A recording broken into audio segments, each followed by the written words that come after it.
I'm very upset about that. I don't like that that's just going to be a new feature of these streams. Unless there's some way to resolve it.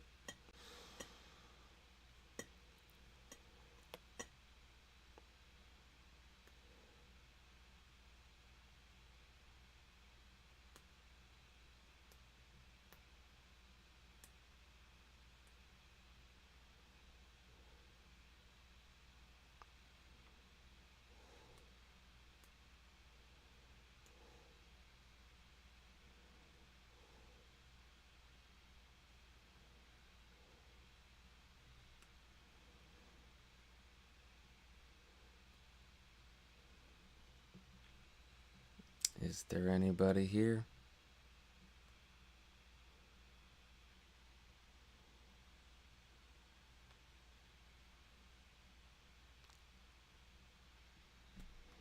Okay, now I have someone here, so now I can start again. Which would plague humanity for millennia to come. And I'll just point out here that the lines are only representing the major philosophical evolution between the various people. So what I was saying earlier is that... Oh no, it happened again. It happened again. Okay, I'll just do without a cursor. I can't make this work. I'll just do without it. I'll just follow these highlights on the taskbar and hope I can successfully transition between OBS and Brave.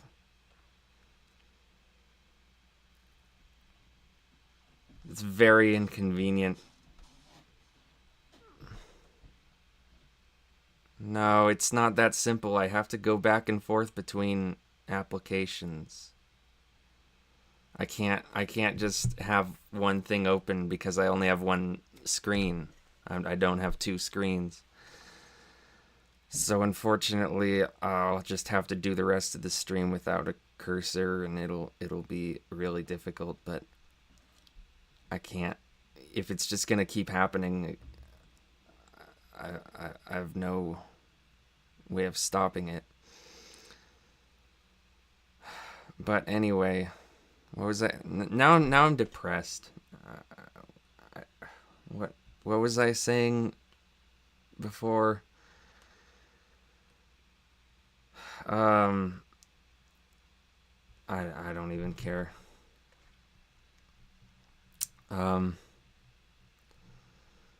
Let's see. Gotta find Brave. There we go. Nope, that didn't work. Do it again. Okay.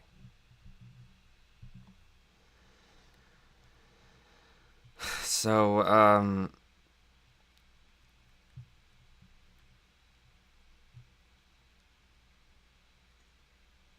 yeah, this Epicurus thing. Now I'm just upset. I can't do this stream. I'm so upset. I'm so sad now. Ruined. Yeah, I know what I was talking about.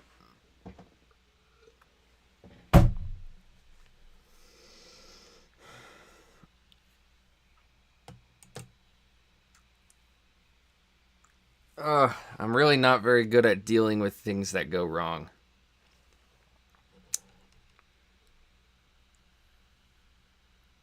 I get really bugged by stuff easily.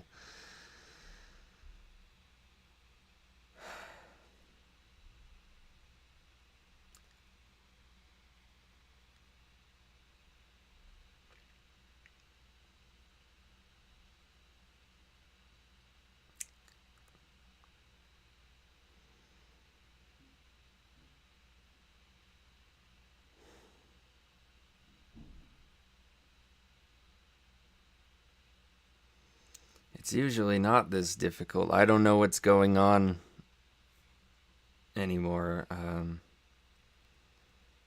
there's some sort of glitch. I don't know what's causing the glitch, but I didn't used to have this problem. Okay. I'm gonna try to continue with this video. I can't quickly go back and forth between apps now. I have to kind of do it slowly, but I'll be able to do this. Every single connection. Obviously, Plato influenced Aristotle, who was his student, but Aristotle turned away from Platonism. So that's why I've not put a line between them. All these figures, and the ones we're about to get to, all influence each other to some degree, but I'm just showing the major philosophical connections as their ideas evolve over time. So, for example, this is... And that's another thing. He's like... This guy has this paranoid fixation on certain philosophies. Gnosticism is one of them. There's this sort of personality type that you find with these ideologues where they'll just find this one philosophy that they decide to call their enemy, and then they just like see it everywhere.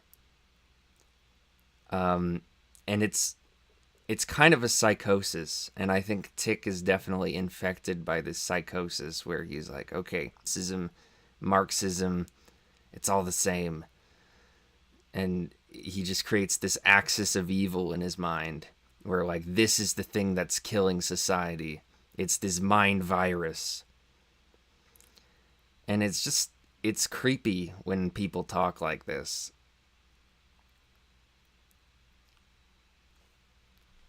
Is one of those things that I need to look into further at some point. But regardless, we must draw a line from Plotinus to St. Augustine. And we should also draw a line from the ancient Middle Eastern religions through Cananism, Yahwism, Judaism, ancient Rome, who are heavily influenced by Plato and the Orphics from Pythagoras, and Christianity, to Plotinus, and of course, St. Augustine. By the way, a shout out to the person who recommended the book, Creating Christ by Valiant. A brilliant read, highly recommended regardless whether you're a Christian or not. Anyway, Thomas Aquinas rediscovered Aristotle in the 13th century. Obviously, just like Aristotle, Thomas Aquinas was religious and also Christian. In fact, he tried to infuse Christianity with Aristotle's ideas. But Aristotle's rediscovery resulted in the Renaissance and the decline of religion overall. And concerned by the decline of religion and the birth of science, Immanuel Kant wanted to save religion from science, and did this by reviving Platonism and the ideas of Heraclitus. I actually know absolutely nothing about Immanuel Kant. I have, therefore, found it necessary to deny knowledge in order to make room for faith. Yeah, what a fucking genius right here. I can see why people love this guy so much. He figured out the world. You just have to deny knowledge. That's it. That's the secret to life. Just fucking... Oh, you think you know stuff? No. Just... anything that is observable, it's not true. I mean, in some senses, like in the sense of like nihilism and skepticism, that's a valid take. But if he's doing it to make room for faith, no.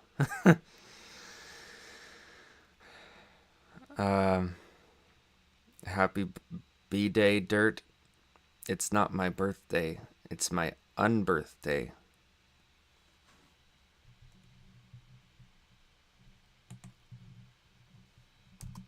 From Kant, we get Hegel, who was a Hermeticist. Hey, my cursor's back. It came back. Yay! It came back. Religion founded in late antiquity that is heavily influenced by Christianity, Neoplatonism. Okay, now I know that if this happens again, it'll just go away on its own. I don't have to restart the computer. Pythagorean orphism, and derives ultimately from the Middle East. So I'm going to pull it from ancient Rome and Christianity. Space and for that time reason, are mere forms and then of obviously intuition. connect it to Hegel. And I have no idea Hegel, what he we means get by that. two important people, Ludwig Feuerbach and Bertrando Spaventa, both of whom are devouring Hegel's works. From Hegel to Feuerbach, we get Sigmund Freud, Richard Wagner, and Friedrich Nietzsche, all of whom I'm just going to put here as names because things are getting messy.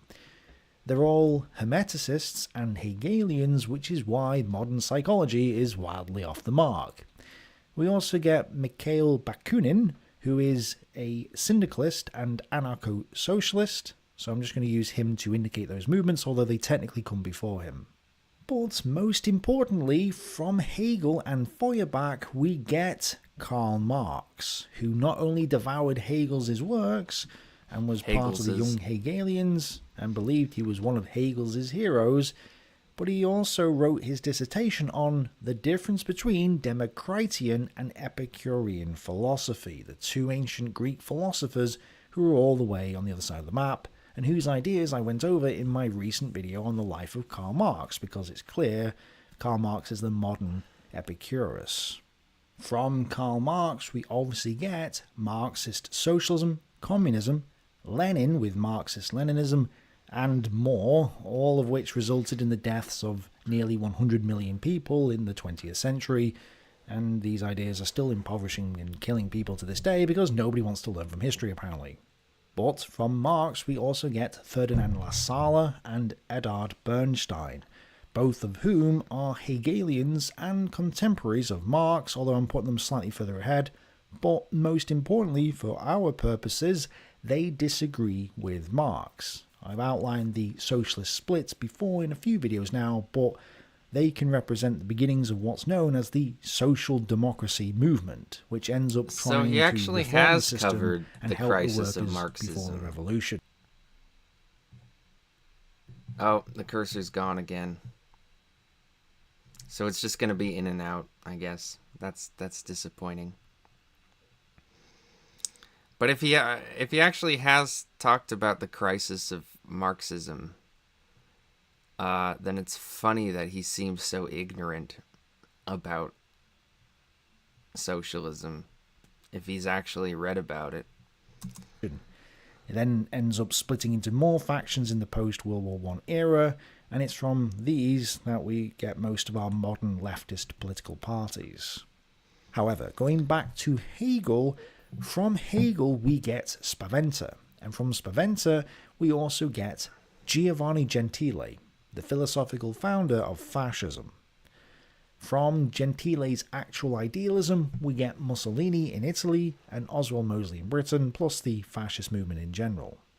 But I want to just point something out here. Karl Marx wrote what's known as the manuscripts of I mean, you also have to draw a line from Friedrich Nietzsche to Oswald Mosley. And perhaps even to other people on this list. Because Nietzsche had a profound influence on fascism.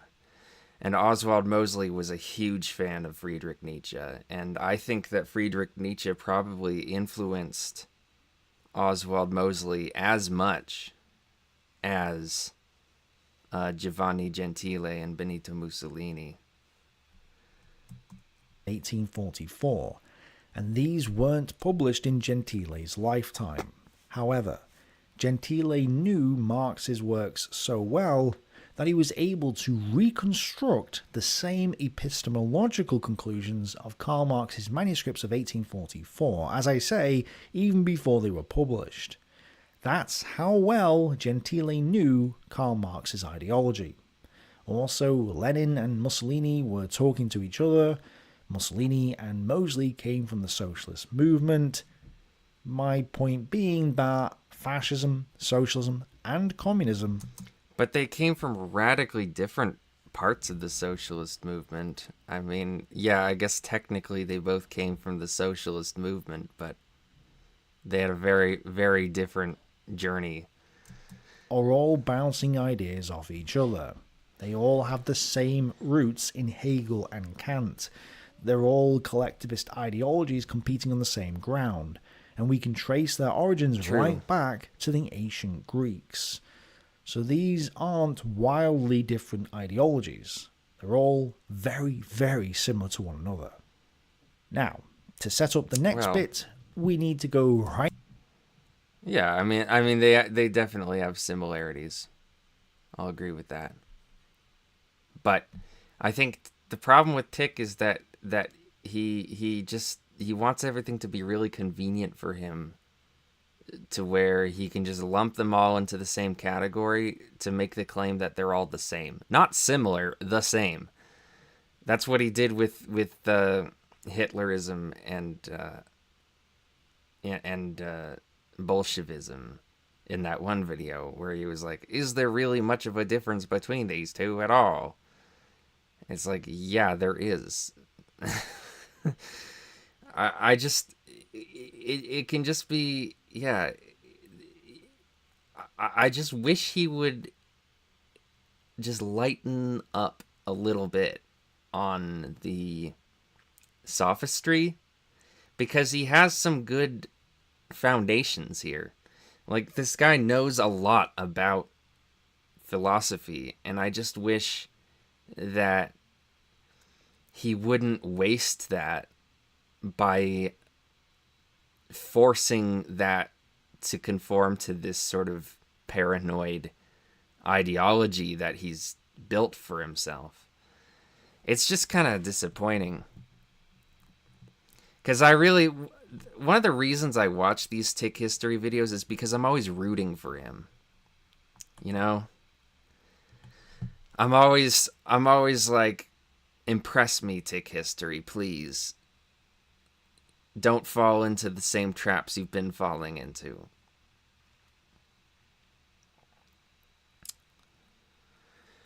Kant came up with the notion of the categorical imperative, i.e. that there is such a thing as unconditional moral obligations.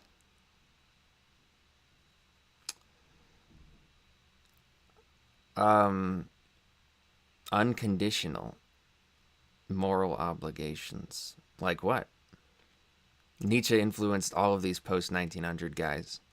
Yeah, I'm surprised that he didn't make more of a point out of the Nietzsche thing. He just put Nietzsche in this category with a couple of other guys, like Feuerbach or whatever. Or, no, it wasn't Feuerbach. It was a couple of other guys who were all, like, Hegelians. But Nietzsche himself, like, had a radically new kind of ethical philosophy that he was working with, that he was very influenced by Heraclitus. In fact, I think Tick history should have drawn a direct line from Heraclitus to Nietzsche, because I think that Nietzsche really was interested in the whole Milesian school, and Nietzsche taught about Heraclitus a lot and wrote about Heraclitus a lot, and admired Heraclitus very, very dearly. And there's that kind of cynicism that he shared in common with Heraclitus, and that idea of struggle, very essential to Nietzsche. And that, of course, comes from Heraclitus. So really, you could draw a line from Heraclitus directly to Nietzsche, and from Nietzsche directly to the fascists.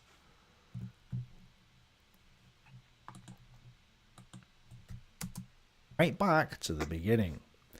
One tribe of Proto-Indo-Europeans moved into the Iranian region and then invaded India. It is from that invasion that we get the ancient Indian religions and history, as recorded in the Vedas and the Rig Veda. The Rig Veda is perhaps the oldest surviving text in any Indo-European language, and it's from this that we get the record of this invasion from the Iranians. Well, the word Iranians sounds a lot like the word Aryans, and that's how they recorded it, giving us the term Aryans.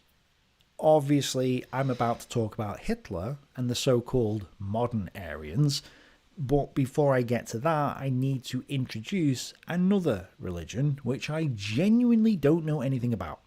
Like, pure ignorance. I've never looked into this religion before. Okay. I have a sneaky suspicion the origins of this one are much earlier than this, but I'm starting off in the Middle Ages because I know for a fact they were there since then. Of course, I'm talking about the Freemasons.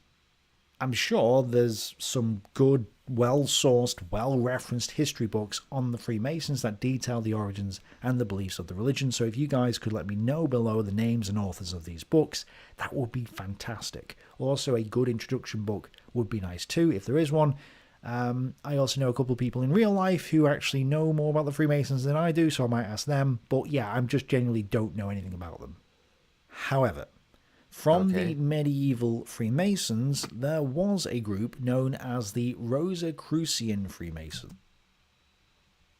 The Freemasons weren't really a thing in medieval times. It was more of an early modern phenomenon, from what I understand. But yeah, I do believe the Rosicrucian Society came out of Freemasonry, as did most of the secret societies or societies with secrets. Most of them came out of Freemasons. And the Freemasons actually started in Scotland. I know that. And but there were other kinds of secret societies like horse taming societies, and these came about because certain craftsmen had secrets that they wanted to not let everyone know about because they wanted to protect their kind of trade, their skills, and so they would kind of go underground, and they would have like initiates who would be taught these things. But that's a really old kind of deal. I mean, mystery schools go back to, I mean, Pythagoras was the head of a mystery school. A similar idea, protected knowledge. But yeah, it started out with actual Masons, and then it became this weird sort of club thing that people would get into. And at one point, a lot of people were in some sort of like about a third of men in the UK were a part of some sort of secret society. It is estimated. Which I also know nothing about apart from the name, but according to Wikipedia, Rosicrucianism is a combination of Hermeticism and Christian mysticism. Sounds about right. An example of a Kantian moral obligation is the duty to tell the truth. Act only according to that maxim whereby you can at the same time will that it should become a universal law. It has roots in 13th century stonemason guilds. 13th century stonemason guilds. Okay, well that goes back decently far. I don't think that the Freemasons existed until like the 17th century, from what I remember.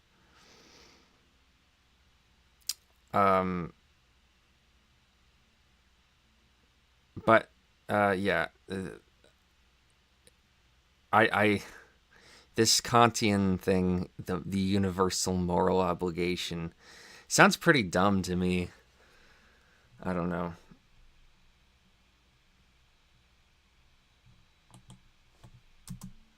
Which I think is correct, given the fact I've talked about the person I'm about to talk about previously, and she's completely off her head.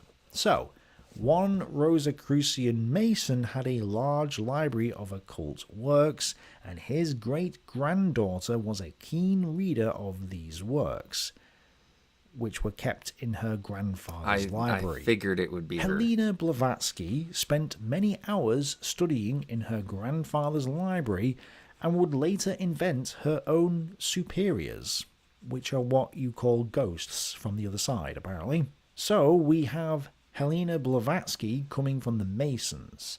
She was a Russian mystic who read the ancient Indian Vedas. Wicca also comes out of the Rosicrucian Society, because, what's his name? Gerald Gardner was a Rosicrucian. And Aleister Crowley also comes out of Freemasonry, because the Golden Dawn was a branch off of the Freemasons. Yeah, so a lot of neo-paganism is derived from Freemasonry. And invented the Theosophy Society, which I talked about briefly in my Aryan religion video, but apart from what I said there, I also don't know much about it. From Blavatsky, we get Guido von List. Guido. I highly doubt that his name was Guido. That's more of a French pronunciation, but von List seems more German.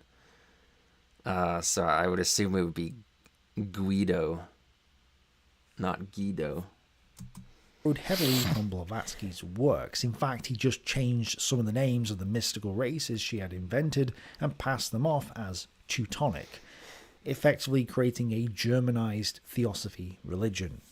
Guido von List's description of the Armannenschaft structure borrowed concepts from Freemasonry and Rosicrucianism. This is important because the ideas and symbols of ancient theocracies, secret societies, and the mystical gnosis of Rosicrucianism, Kabbalism, and Freemasonry were woven into the Volkisch ideology, which is Hitler's ideology. And just to hammer this point home, in September 1903, the Viennese occult periodical Die Gnosis published an article by List. Here, the author outlined the process of the universe's creation and illustrated its phases with the triskelion and swastika glyphs. The swastika that the National Socialists use comes from Guido von List, who got it from studying ancient Veda text and a load of other stuff. So there is a direct connection there. But it's worth pointing out that Helena Blavatsky also talked about the swastika and the Vedas. Okay, so the first Freemason lodges started in the 18th century, well, so it's even later way, than I it's thought it coming was. via him to the National Socialist movement. Yeah, you agree that Kant philosophy is dumb? 1904, which then, through others I mentioned in my Aryan religion video, leads to Siebottendorf's Thule Society later on, which then leads to the German Workers' Party. The cursor's back. The cursor's back. Thule Society members, Anton Drexler and Karl Hara. Hitler then joins the party and changes the name to the National Socialist German Workers' Party. And then I think we could also draw a line from Nietzsche to who's the guy who was friends with Nietzsche's sister?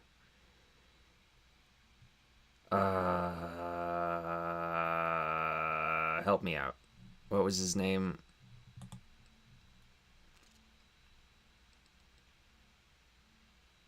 Well, to that guy, I guess. And his interpretation of Nietzsche, from what I understand,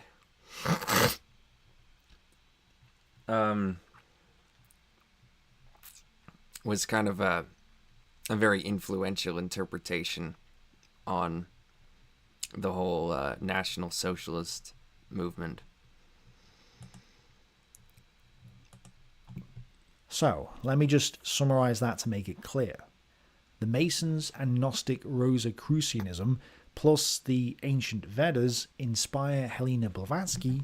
Sigmund Freud, Richard Wagner, and Friedrich Nietzsche. It's weird how Friedrich Nietzsche is such a small little footnote in this. He should be, I think, like another big kind of portal to a bunch of these other guys.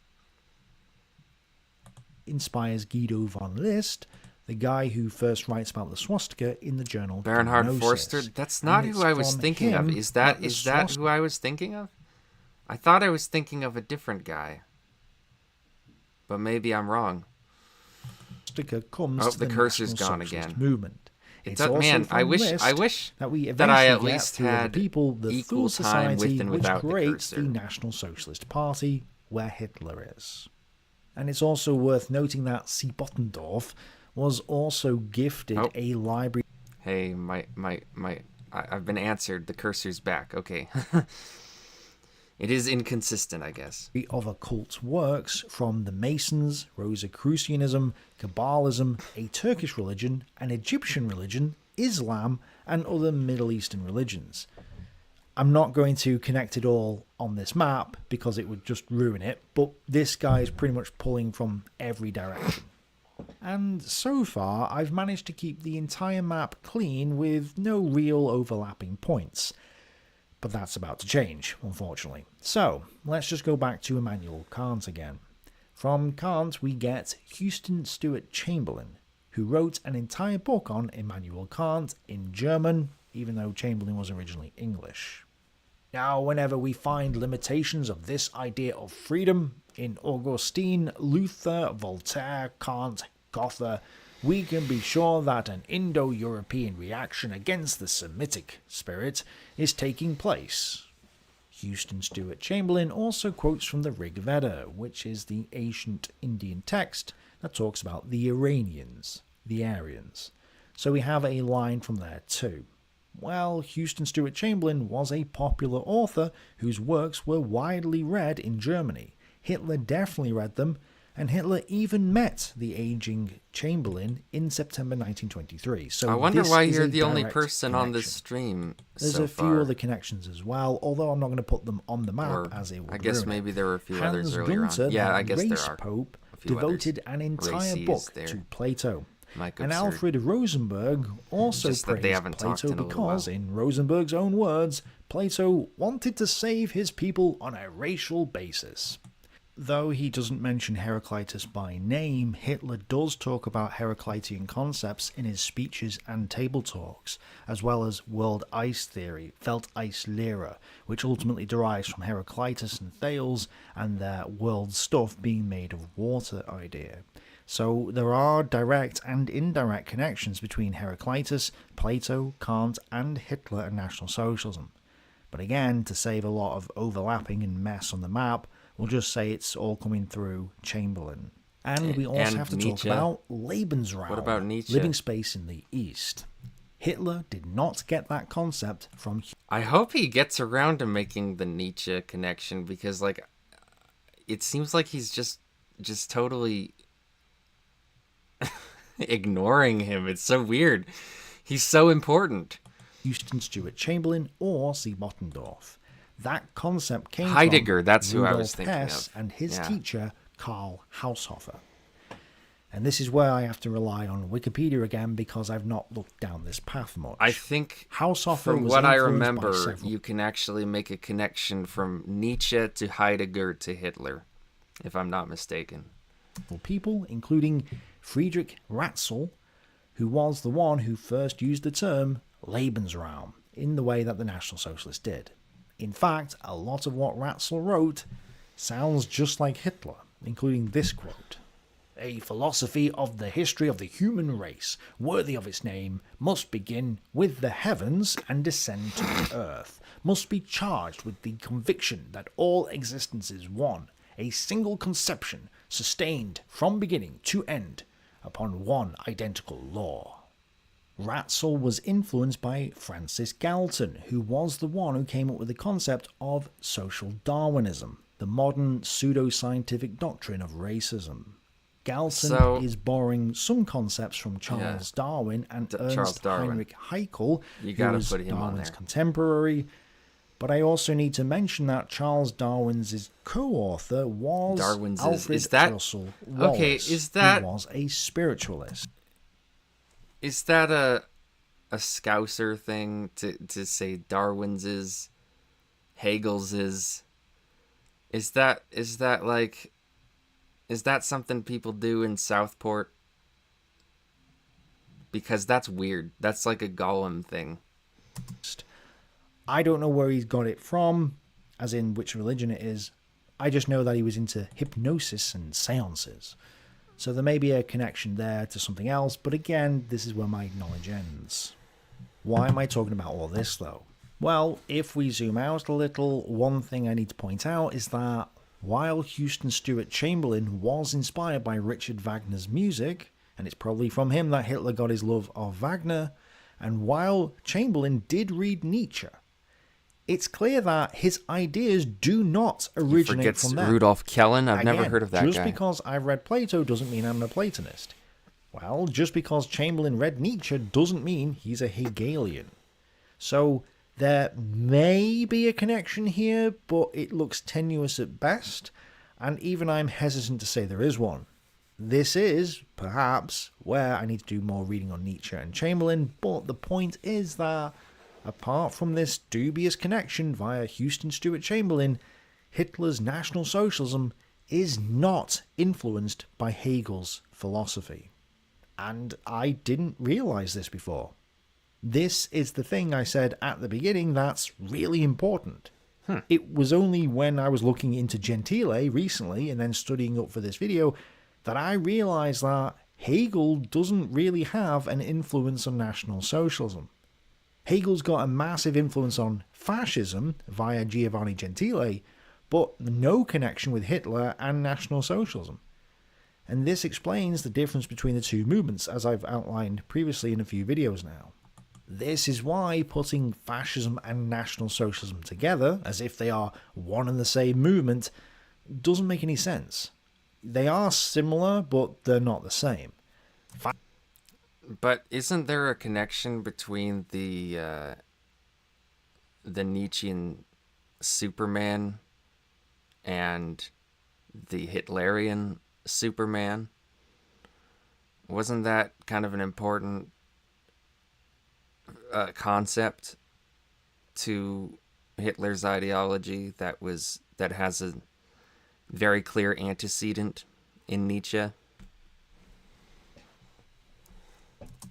Fascism and Marxism, on the other hand, are closer together than fascism and National Socialism.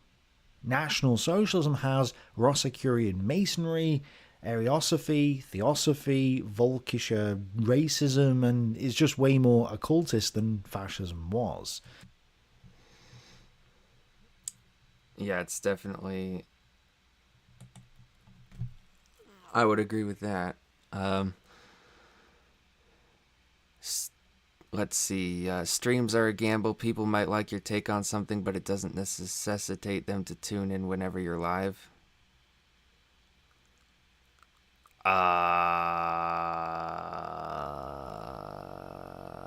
Okay, I knew that. I don't think I was saying anything to contradict that point. Kellen viewed the state as a living organism that needed geographical space in order to survive and grow, emphasizing the importance of natural resources and geographical position. Okay. I look forward to it every time, but most people only do when it's easy for them. I'm just saying, I thought for a minute that the people who were there on like 5 minutes ago when I was doing the previous stream didn't come back after I restarted the computer. That's all I was saying.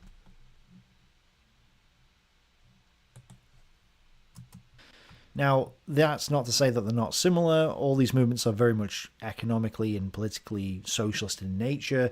They're all statist, despite what some might say, and they're all hermetic. Hermeticism influences Hegel, but it also influences... Well, I mean, it's kind of interesting that I guess for the sake of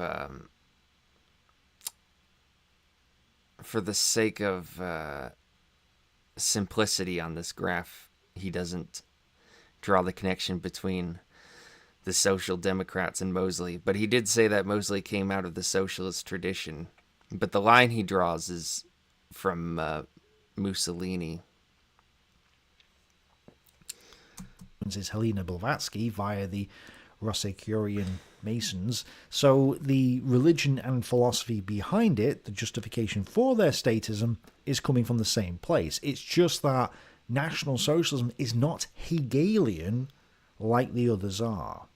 So this is really interesting because it explains why, as I've talked about previously, Mussolini had a Jewish mistress for 27 years, Margherita Sarfatti. There were... Hegel is what explains that. I'm not really following, and part of the problem might be that I'm just not familiar with Hegel. But is that really the reason that there's this difference between fascism and Hitlerism? I'm not sure I follow. But again, I'm definitely not an expert on this. 10,000 Jews in the Fascist Party of Italy. Mussolini wasn't racist until the late 1930s when he got in with Hitler, and even then it wasn't anything like National Socialist racism. Oswald Mosley started off like Mussolini, not racist, and actually fought against the National Socialists in Britain, and it was only later in the mid-1930s that he decided to try and unite the fascists and the National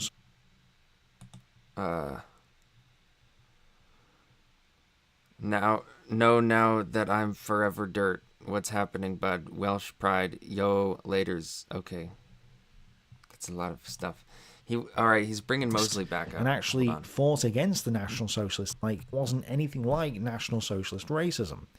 Oswald Mosley started off like Mussolini, not racist, and actually fought against the National Socialists in Britain, and it was only later in the mid-1930s that he decided to try and unite the fascists and the National Socialists together, renaming his party from...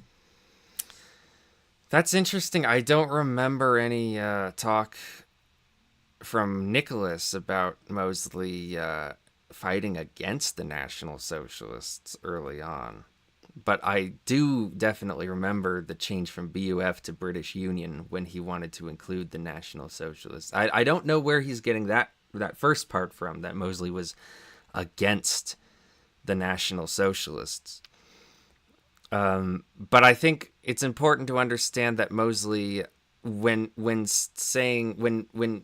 bringing National Socialists into the party, he was not necessarily saying that he wanted to unite fascism with Hitlerism. I think what he was doing was he was trying to be inclusive and show that there was a kind of common sort of National Socialist phenomenon happening in different countries and with different groups within each country, that they could agree on certain ideas on the centrality of the state and whatnot. Wasn't so much, I think, focused on the Nazis, and I think that he was more likely to want to kind of distance himself from that image. From the British Union of Fascists, the BUF, to the British Union of Fascists and National Socialists in 1936. Yet, for some reason, the Marxists are so keen to paint National Socialism and Fascism together. And that's very odd. Well, now, because it's only during the Second World War itself... Fascism, in my opinion... Now this is debatable, but in my opinion, fascism is a type of National Socialism.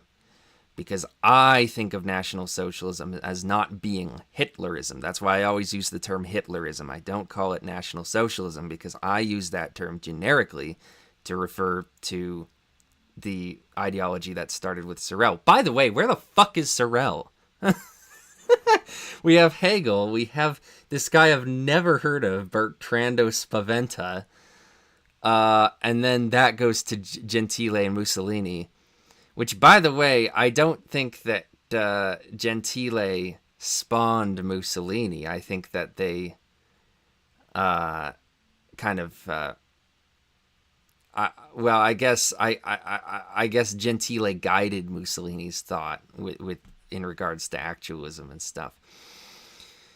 But really, I mean, Mussolini and Gentile were both inspired by the syndicalists, the national syndicalists. And that whole thing is missing here. I don't even see that here. But that's a huge thing. And so you really should draw a line from Karl Marx to Georges Sorel. And then from Georges Sorel to Edouard Barrett, Georges Valois, Hubert Lagardelle, and Enrico Corradini. I mean, there's a lot of people on that list. Those are the people who I consider the National Socialists. You could also call them National Syndicalists. But that's how I view the term. And so I think when Mosley changed the name from BUF to British Union, he wasn't so much saying, hey, these Hitler people in Germany, I'm a big fan of them. I want to bring them into the party.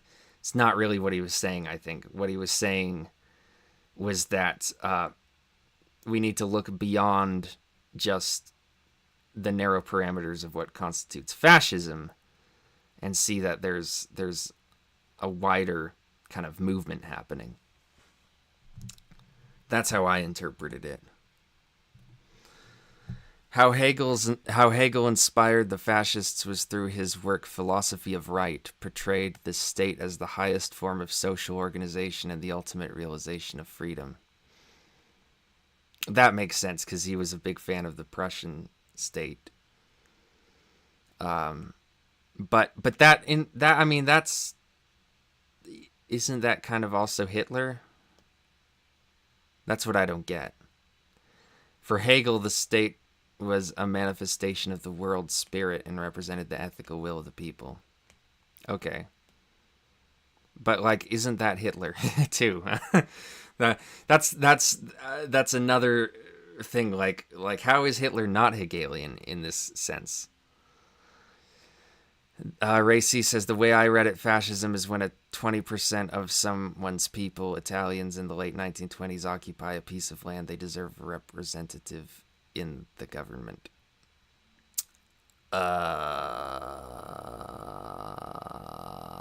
What? Huh? Do not quite understand, but okay. And especially in the post-war era, that these two movements do start to come together on the ideological and philosophical level. And that's because of Julius Iola, who wrote a book titled The Hermetic Tradition in 1931, where he talked about Hermeticism as an ancient pagan tradition. Iola is the guy that the modern third positionists are all inspired by, including some on YouTube, and is also somebody who talks about cosmic hyperborea. Not all of the modern third positionists are inspired by Iola. He's kind of a niche thing, like not everyone is interested in Iola. And in fact, Iola was not a third positionist at all. He was extreme right. And Iola was not influenced by Hitler, and he was not influenced by Mosley. Iola was actually influenced more by the same people the Theosophical, like Blavatsky, was interested in, like the Indian caste system and all that. Iola had a whole other kind of arc that he was on. Aryans and stuff like that. In essence, his is an odd mixture of semi-fascist ideas, National Socialism, plus Hermeticism, Theosophy, and a load of other stuff. Well, he got the Theosophy part right, I think. But, I mean, really, like, all of the sort of left-wing influences of the National Socialist phenomenon, he wasn't really interested in. Like, he hated this idea of party. of there being like a fascist party. He thought that was stupid. He believed in the really, really old school traditional state, which is before, it's pre-Enlightenment. Iola was pre-Enlightenment in thought. He wanted to resurrect a completely backwards reactionary worldview. So really, you can't trace any of these lines after the Scholastic era. Really, you can't trace any of these lines to Iola, because it just wasn't. I don't think that he's really as he was kind of wrapped up in this whole world, because he happened to have some intersection with these modes of thought, but it wasn't really the core of what he believed in. So, Julius Iola is the father of modern third positionism, and he's clearly trying to unite Hegel's Hermetic idealism with... How is Julius Iola the father of modern third positionism? This is weird. Third positionism is just a general statement of kind of being sort of authoritarian center, I guess, if we're to use the kind of political compass as our model. And that modern third positionism is really just, a general kind of, it's I guess what you would call what in the old days was National Socialism, the broader National Socialism. Now they call themselves third positionists. But I've never heard of them all being like Iola fans. I'm very confused by that. To what extent he's managed to do that, I don't know, because again, I've only dipped my toe in the history of Iola and modern third positionism, so this is where I probably need to do more in-depth research, but that's why I'm placing him in the middle between the two movements. So, really, yes, maybe you could now... Iola belongs to this bottom line that he has, going with the Freemasons and the Rosicrucians, like all these mystical kind of... magical societies and whatnot, like that's more his lineage. The stuff up here with the Hegel and whatnot, I don't think he really had much to do with. I'll say that fascism and National Socialism are the same, but if they're the same, then surely Marxism should also be classed as the same as well, since Marxism was originally closer to fascism anyway. And that's why I have classed these movements as fascist. Even though there are some minor philosophical differences behind the scenes, in reality, there is little practical difference. And here's something else you should note. Any atheist out here who is a believer in some kind of socialism, be it the welfare state or nationalism or some form of transhumanism or globalism or the patriarchy or feminism, I'm sorry to have to inform you, but you're not actually atheist. Those ideas, those movements, are faith-based. Belief in the state is, in itself, a religion. And all that welfare state stuff is coming from the old beliefs that stretch back to prehistoric times. Absolutely no connective line of reasoning for that at all. Atheism means absence of God. It's not about absence of state or absence of faith. You can have faith in something and still not believe in God. So this is an absolutely moronic statement. But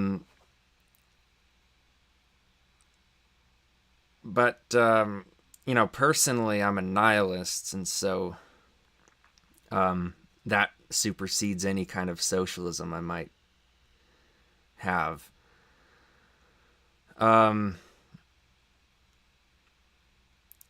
Some socialists do have a faith in the state, but it depends on what kind of state. Some socialists are anarchists, so they don't believe in the idea of state at all, but they have more of a faith in humanity, more of a Lockean faith. And so really, I think you got to draw a line probably from Lockean liberalism to libertarianism, which of course began with libertarian socialism and Proudhon and those guys. But where is that part of the graph represented here? He hasn't even gone into his side of the story, into his kind of philosophical lineage. This is all focused on the stuff that he hates.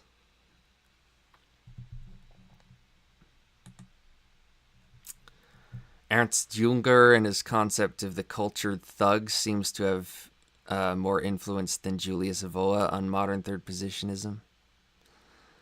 That's interesting, because there's that YouTuber named Cultured Thug, who is the fascist YouTuber. I didn't know that that came from a German guy. I've never heard of Ernst Jünger. That guy just dropped the ball. Yeah, like I you can't. The thing is, like he puts Marxism on this graph, like, oh yeah, Marx came out of Hegel and whatnot.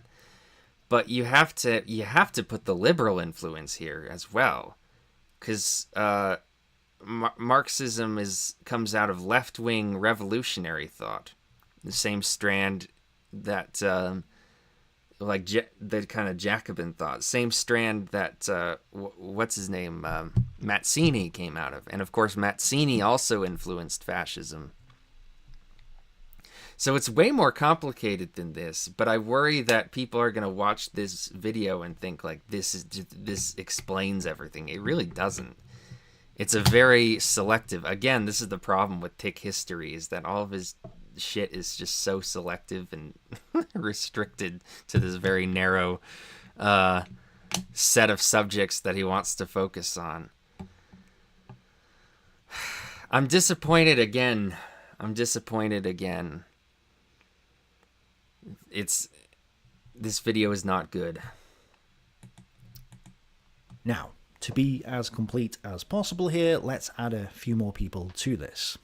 From the Christians and empiricists in the post-Renaissance era, we get Edmund Burke and the birth of conservatism, which was statist, remains statist, and has never been about low taxes or free markets.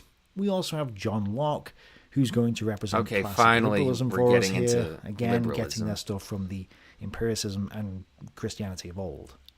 From John Locke and Kant, we eventually get Ludwig von Mises and the Austrian School of Economics. And to prove the connection from Kant to Mises, here is an article from the Misis Institute this year, titled On Immanuel Kant's 300th Birthday, Kant's Epistemology and its Influence on Ludwig von Mises's Praxeology. I'm just wondering, is he going to draw a line anywhere connecting connecting Locke to the anarchists? Because in my mind, like, I can't disentangle them, because they both kind of had this mentality that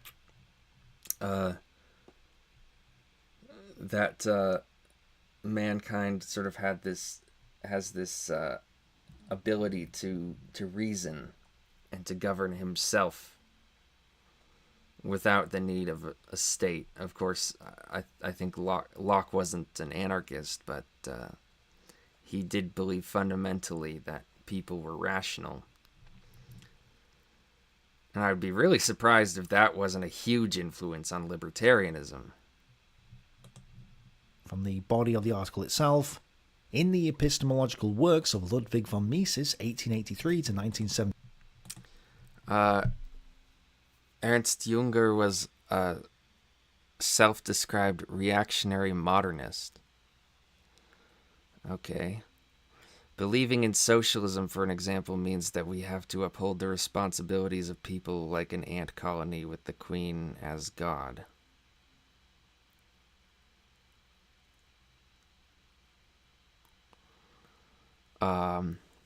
Not quite following where that line is relating, but okay. 21. There are not only clear parallels with, but also lines of reference to, Kant's theory of knowledge. Mises not only employs the term a priori and occasionally references Kant, but also rationalizes the use of a priori knowledge as the appropriate method for the social and economic sciences. Is this why he no longer likes Mises? Because the one thing I was spoiled on is that he's like, I'm no longer a Mises fan. I'm an Ayn Rand fan. Is this the break? He's like, Kant? You mean communism? I can't with this man. The logic of human action, praxeology. Do not shoot the messenger, guys. I know the Austrians have historically challenged Hegel, so I know they're not Hegelians. But yes, Mises's a priori reasoning actually comes from Immanuel Kant's explanation of that, meaning there is a Kantian influence here. This is problematic because they have allowed mysticism into their movement. This may not affect their basic economics as such, but it does affect the more in-depth stuff and their politics. And this is one of the reasons why I've been hesitant to say where I sit on the political spectrum. Part of it is because I don't want to pigeonhole myself, but part of it is because when I was reading Mises and Rothbard, I recognised that something wasn't quite right with the logic. I couldn't explain it, but I saw Libertarianism it is wetted at the hip with John Locke, also Jeremy Bentham and David Hume. But that's a topic for another day. The point is for today that this Kantian influence is there. But Ayn Rand is absolutely not. Yeah, it doesn't seem like he's going to make that connection Hegel at all, which is just insane to me, that you could make this video and then not connect John Locke to the socialist movement. Oh, man. Whom she totally rejects. Her connection comes from Aristotle via Thomas Aquinas and is based in modern science. But she also rejects all religions, so objectivism is not mystic in any way, at least not consciously. And Murray Rothbard had been part of Ayn Rand's group, but broke from the movement for reasons I'm not entirely clear upon. He then accused her of founding a cult, which is ironic given the Kantian influence in his movement. And the Austrians have been called a cult as well, so I don't know. Regardless, Leonard Peikoff's History of Philosophy series here on YouTube is absolutely fantastic and highly recommended if you want an in-depth look at most of the philosophers and philosophies I've mentioned today. There's also a follow-up audio lecture series on another site which I'll link to below, where he talks about the modern philosophies, including Hegel, which I've yet to get through, but probably worth checking out too. And obviously there is a book here behind me from Peikoff, which is there for a reason, because it's fantastic. The Cause of Hitler's Germany. So yeah, I do recommend you guys read the objectivist stuff, and the Austrians too, as well as other stuff as well. It's best to read everything you can and decide for yourself what you think. So, this means that Ayn Rand and Peikoff are the only people on this entire map that are not religious or mystic in any way. And I think this is perhaps why everybody hates Ayn Rand and the objectivists, because they're the only ones who have totally rejected mysticism, at least consciously. That's not to say that they're correct or incorrect, just to point out that they're the odd ones out, so it's no wonder everybody hates them. But yes, this is the map that I currently have with most of the main figures and ideologies on there. There are obviously others, Keynes, Thomas Sowell, Islam, there's loads that I've missed out. But the main thing is that we can trace the origins of the modern ideologies right back to the ancient religions and see their evolution over time. And just to clarify, as far as I'm aware, this is not one big religion. I don't think that this is a monolithic entity. the ideas are moving and evolving over time to different people, but the Orphics in ancient Greece are not the same as the modern day Marxists, even if they do share some of the same ideas. It's the ideas and philosophies behind them that are connected over time. It's not that Christians and Hegel are part of the same religion, because it's clear that they're not, even if Hegel borrowed some concepts from Christianity. Of course, some critics of mine are insisting that there is no link between the ancient past and the modern ideologies, and some Who the fuck is saying that? I highly doubt that anyone is saying that. Some even think, I don't know what I'm talking about. Or You don't know what you're talking about. This graph clearly shows that you have no fucking clue what you're talking about, because this is woefully incomplete. I wouldn't doubt any of these connections for the most part, except for this weird one with Iola and Hitler. Like, what?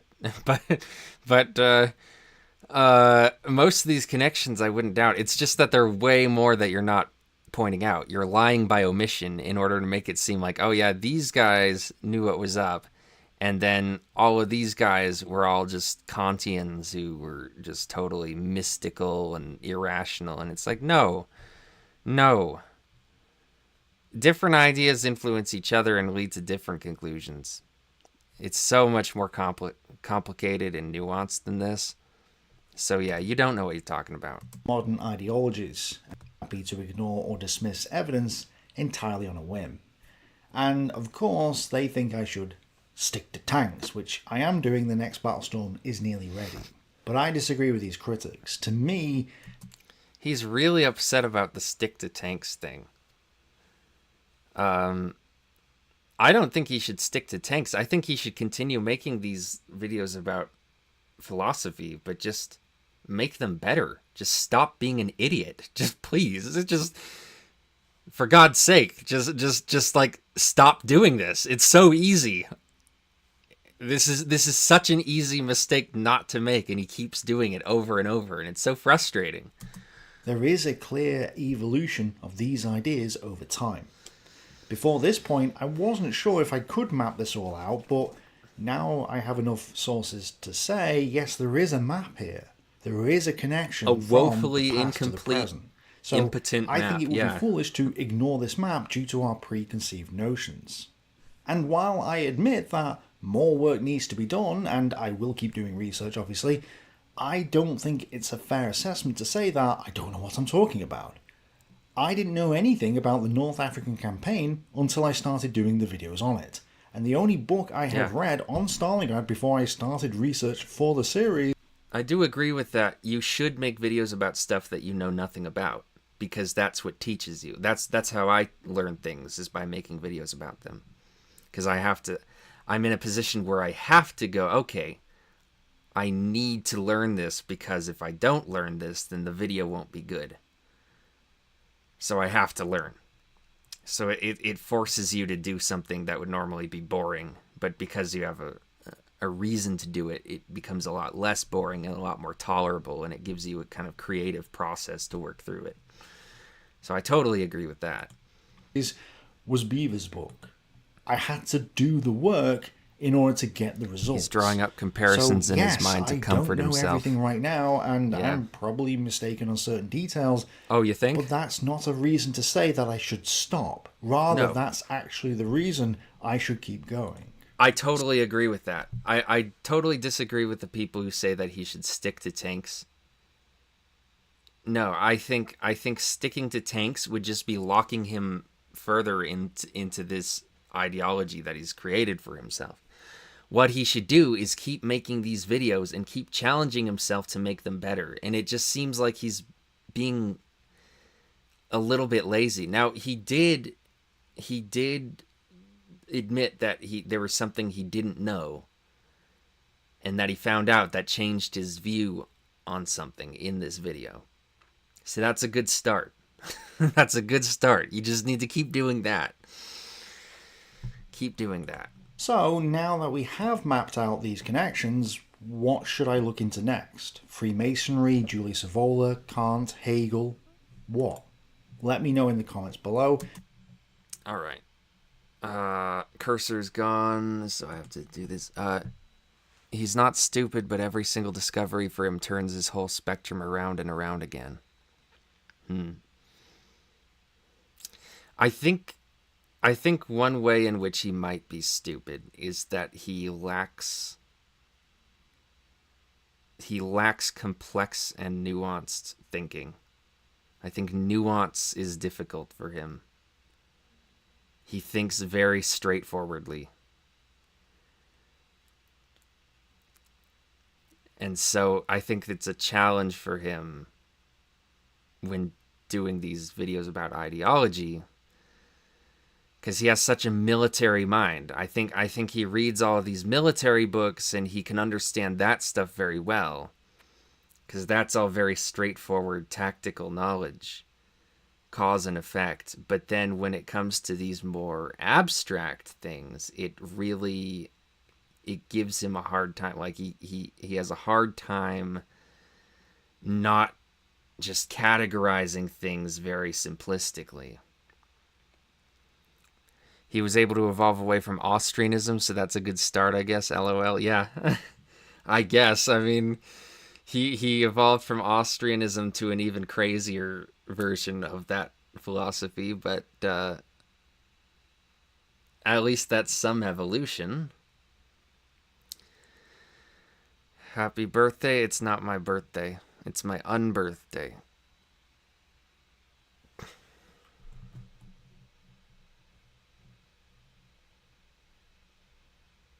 All right. Next. Hey guys. So this person made another video a couple days ago. I thought they were done. I thought he was done with this topic, but he just had to come back and make another one. Luckily, it's short. It's only 8 minutes and 30 seconds, so it won't be that terrible. James Dean is crying with cake. It's not my birthday. It's other people's birthday. It's Cosmic Cynic's birthday. Yep, we're tackling this guy again. Let's do it. So I'm finally here with my highly anticipated Octavia video. Sorry, I know I've been planning it for about a month. I just didn't start working on it until very recently. I was kind of hesitant to make this video because I feel like everything I'm saying in this video is probably just common knowledge, and I've mentioned a lot of it before, back when I did my Stolas videos, but this is a video that's been highly requested. Great. Big retread of stuff we've already covered. My favorite. And you guys really wanted to see it, so I did my best to make it as good as I could. So obviously today we're going to be talking about Octavia, mainly her relationship with Stolas, how he's put her in multiple uncomfortable situations because of his disgusting behavior, and how apparently, according to some of you guys, a lot of diehard Stolas defenders hate on Octavia and say that she's mean to Stolas when Stolas is trying so hard to be a good dad, when personally I haven't seen that. I wouldn't say that Stolas is trying really hard to be a good dad. I would say he is a pretty good dad. But he could always be trying harder. Like right now, I think he's very absorbed in his relationship with Blitz, and so his relationship with Octavia is kind of on the back burner, even though it should probably be a lot more important to him.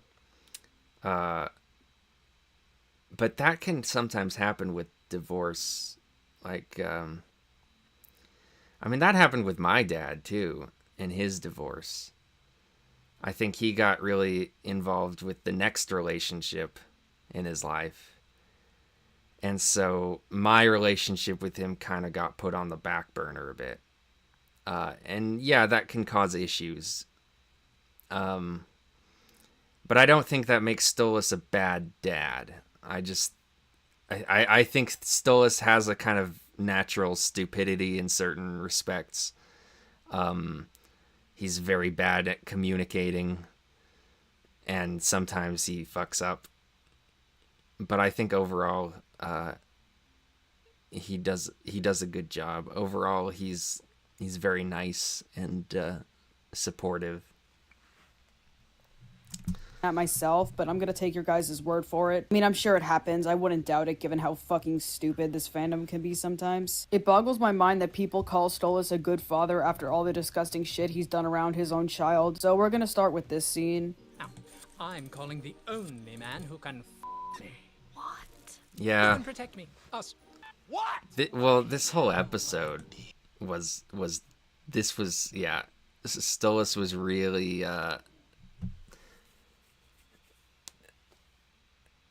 doing a bad job at parenting in this episode, because he had kind of a split loyalty in his mind, where what he really wanted to do was spend time with Blitz, and he wanted to do that in order to kind of escape his toxic marriage. He wanted to get out of the house. But then he also had this thing where he was like, well, Octavia's not doing well either, and so I want to help her. So maybe I can combine these two things into one activity. Terrible idea. Really awful idea. But in his kind of sort of ooh-woo romantic mind, he thought that it would work out. He thought he would just like, oh, well, this'll work. We'll figure it out. But no, it was just a doomed idea from the start.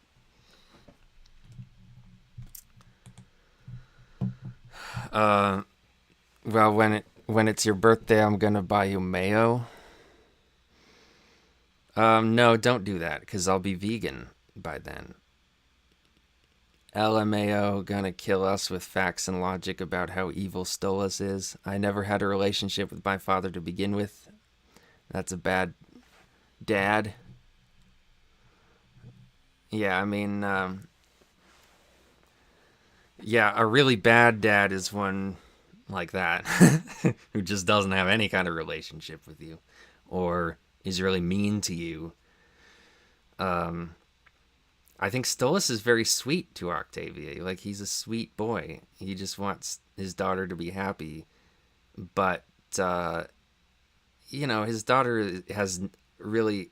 Like, teenagers get to a certain point where they're a lot more high maintenance than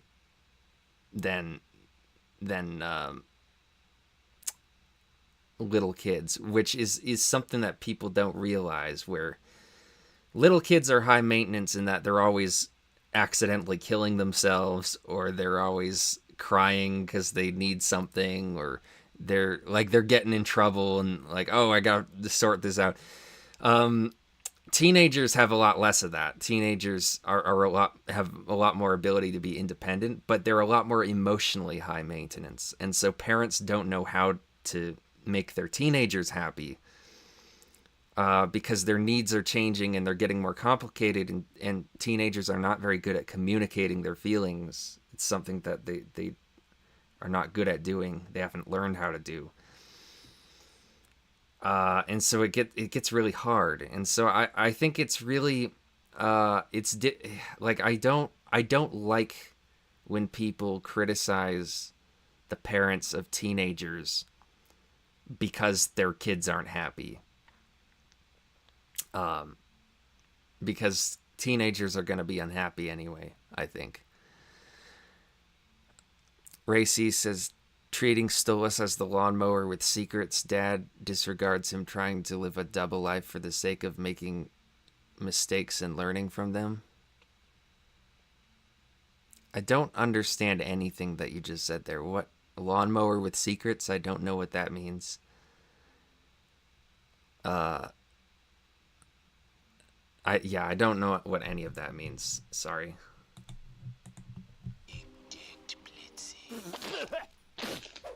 What? Dad! Language, everyone.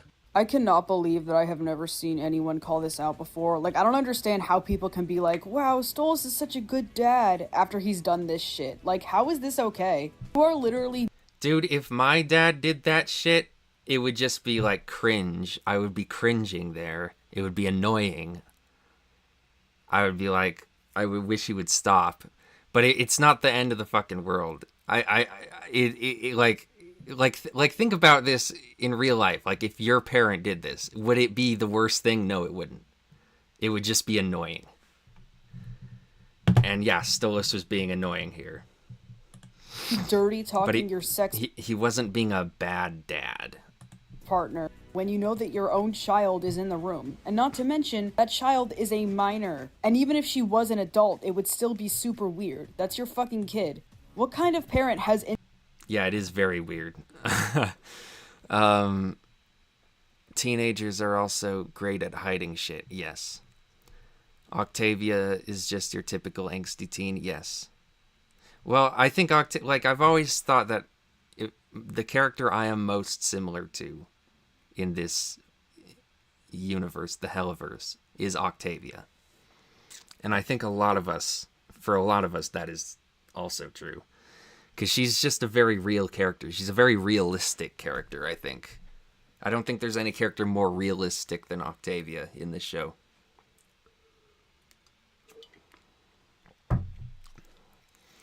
Some people like to compare Stolas to Kevin Spacey in American Beauty. I've seen that movie.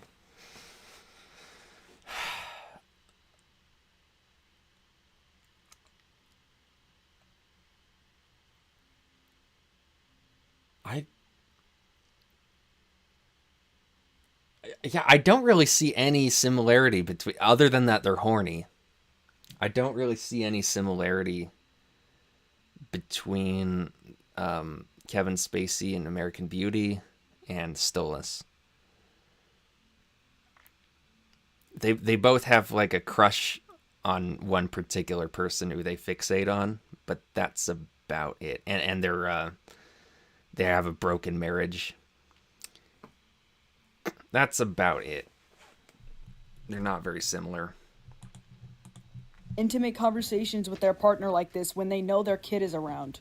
And something else that pisses me off is the fact that Stolas claimed that he needed Blitz for quote-unquote security reasons when it's so obvious that isn't the case. Now, I'll arrange our Yes. security. Security. I for love a that. theme It's park? so funny. We're rich and we're hot.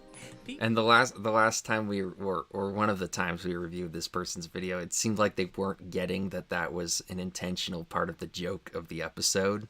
That was the punchline to the whole episode, was when he turns around and turns that guy into stone. Because it just proves that this whole thing, security, wasn't even something he should have had a consideration for. People want our money and our bodies. Stolas is very powerful, more than capable of taking care of himself. He literally turns someone into stone Do you believe parents should be blamed for the crimes of their children? Not at all. in this episode. And he doesn't give a single shit when Moxie and Millie save him from another imp. Oh, that's better. Where is Blitzy? He's my knight in shining armor, not you littler ones. So clearly Stolas didn't want or need security. He couldn't even be bothered to thank Millie and Moxie for saving his life. He obviously only wanted Blitz around. I just cannot believe how fucking selfish he was being on a trip that was meant to cheer up his daughter over a situation that you caused, and you're still... Well, the trip was really meant to get them out of the house, because fundamentally he just really did not want to be in that house with his wife screaming at him. He was like, I need to get out of here. I need some escape valve from this situation. And so he brought Octavia along and made it this Lululand trip, because his dad did that with him when he was crying. He took him to the circus, and so it's this kind of like bad parenting habit that he learned from his dad. And so, yeah, like everything about this situation was just totally tactically a big blunder. But the problem is that this person makes these videos and then he just ignores the fact that this is addressed in the episode, that there's that scene with Stolas and Octavia sitting together in the theme park where she just tells him off, like, this, you suck for doing this.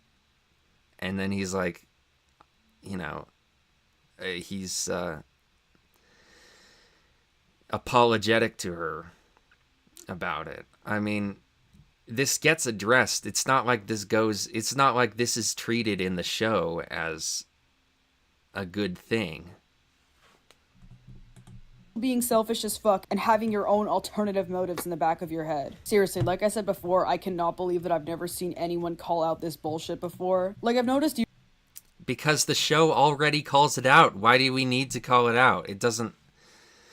Carl, too, says, I've seen Stolas described by some as a childish and naive parent. Yes, he is.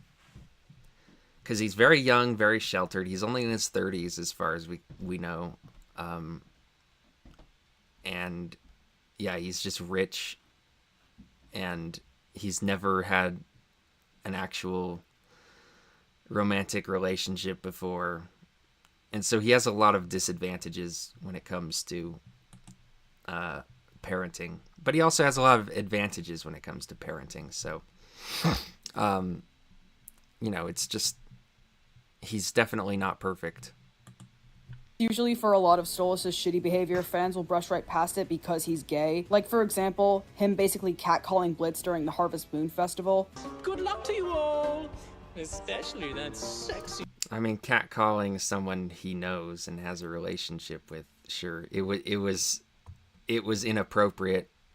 It was bad. It was bad behavior. But, again, he's not perfect. He has a striking lack of awareness about his own actions. But he improves with time. And that's something that this person doesn't really give him credit for, his improvement. Little one there. Yoo-hoo, Blitzy. Ah, fuck me. And in this scene... Form since... Blitz, if your performance on stage is half as good as it is in bed... This is not catcalling at all. This has no resemblance to catcalling, really, other than it's him being horny to him. Totally different kind of context for this scene. You'll leave them breathless. Now hurry up and wow them so we can get back to finding Via. Break a leg, darling! I've said it multiple times, and I'll say it again. Imagine how different things would be if Blitz was a woman and Stolas was still a man. Like, imagine if Stolas pulled a fucking Gangnam Style and said... to Blitz on stage, then people would be like, oh, this is sexual harassment, this is gross, Stolas is a stereotypical man who only cares about women's appearances, but because he's gay, it's supposed to be funny and cute. Like, haha, look how uncomfortable Blitz is. Yeah, cause a man making disgusting and fetishy comments towards another man is all fun and games and super funny. But when a man does it to a woman, that's just not okay. Okay. Guys. Also, going back to this scene in Lululand, it makes me wonder if the fandom would have reacted differently to this one too if Blitz was female. Like, imagine if during this call, Stolas had opened the phone call with, hello, my big-titted Blitzy, or something like that. Sexualizing people is bad until you're doing it to a man, apparently. Then it's fine. I just can't believe that anyone in their right mind would do this in front of their own kid. And let's not forget the fact that Stolas and Stella fighting all the time is one of the things that upsets Octavia. I also think there's a little bit of a difference between his really gay flirting and some of the lame shit that passes for flirting among straight men. Because straight men always have to pretend that they don't have feelings, that they don't have uwu romantic feelings, and that they don't care about anyone or anything, because they think that makes them attractive. And so the kind of catcalling flirting tends to be a lot more like rude and aggressive than the kind of thing that Stolas is doing, where he actually is being a bit vulnerable. I think there's a difference. There's a subtle difference there, and the difference matters, I think. I don't think it's something you can totally just brush off. I think that presentation is important when discussing this. The most. What kind of goddamn father are you to know that your daughter is clearly very upset with you and your wife because you cheated on her? And a lot of straight men, they're very frustrated about the fact that they can't really flirt without seeming vulnerable. And so they take that frustration out on women by being rude to them as a form of flirting. It's very weird. claim you want to take her on a trip to help her feel better, but then proceed to call the person you cheated on your wife with and then tell that person how big their dick is on the phone with your daughter still in the room. Then there's this infamous episode where Stolas is neglectful and ignores his daughter so he can yell at his wife, but then is surprised when his daughter runs away and blames Blitz for it, even though he was the one who wasn't watching her in the first place. Which, let me just say, like, this episode had so much more potential than what they did with it. I want to see Octavia have a goddamn rebellion, okay? I swear, every single time Octavia and Stolas interact, Octavia's always mad at Stolas and then she just forgives him in the end. Like, we need to have that turning point for Octavia where she's like, you know what? Fuck you, I'm not... Why? What did Stolas do to her? He's done nothing. All he's done in this scene is ignore her. Like, where would that... Why? Why would that trigger her to go on a full-blown,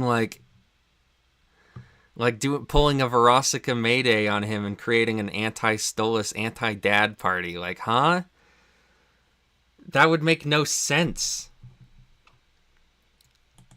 Dealing with this anymore. And don't get me wrong, I'm not stupid. I know that everyone makes mistakes. I think Luna said it best when she said sometimes dads fuck up, but that doesn't mean they don't care. And I'm not saying Stolas doesn't care, but he clearly doesn't prioritize his daughter as much as he should. For example, the way that he... Yeah, and that's enough for you to want Octavia to go on full rebellion? I don't get it. Like, this argument is incoherent. You're like, oh yeah, everyone makes mistakes, but because this guy makes mistakes, I'm totally against him. Blah! It's like, there's no coherence here.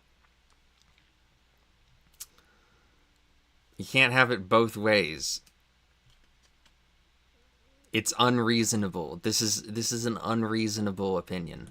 He puts his sexual urges before his daughter, and how he cares more about getting the last word in an argument with Stella than he does about his own daughter who's in front of him right now. And look, I understand that Stella is a shitty wife. Stolas has every right to be mad at her, of course, but argue with her later, for God's sake. Like, hearing Octavia say, why does he hate her more than he loves me, is just so goddamn heartbreaking. Like, by clearly dismissing your daughter to continue to yell at your wife, you are making her believe that you care more about hating on your wife than you do about her, and she has every right to believe that. I have a sister, right? My sister's awesome.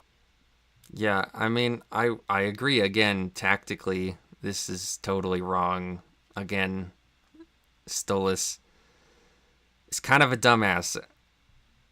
And this is a very good example of it.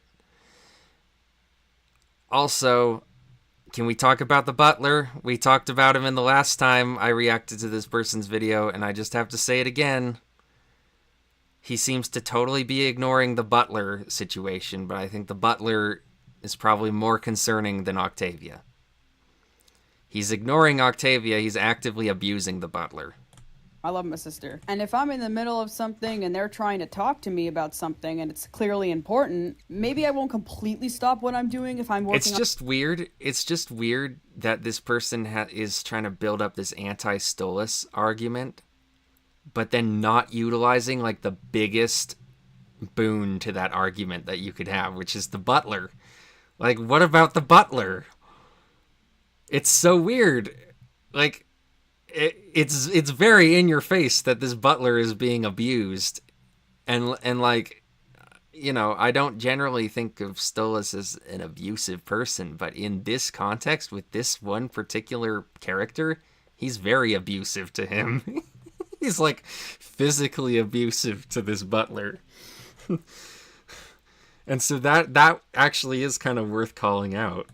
On something myself, but I will do my best to give them as much attention as I can in that current moment. What I'm saying is Octavia is more important than his ex-wife. Him continuing to yell at her instead of tending to his daughter was a shitty and immature move. And again, I'm not saying I expect Stolas to be the perfect parent or anything, but all of the things that he is doing wrong in this relationship are things that he has the power to change. If he just used that bird brain of his to think about something other than sex, maybe, just maybe, he'd be like, you know, maybe I shouldn't be dirty talking to my partner when my daughter's in the room.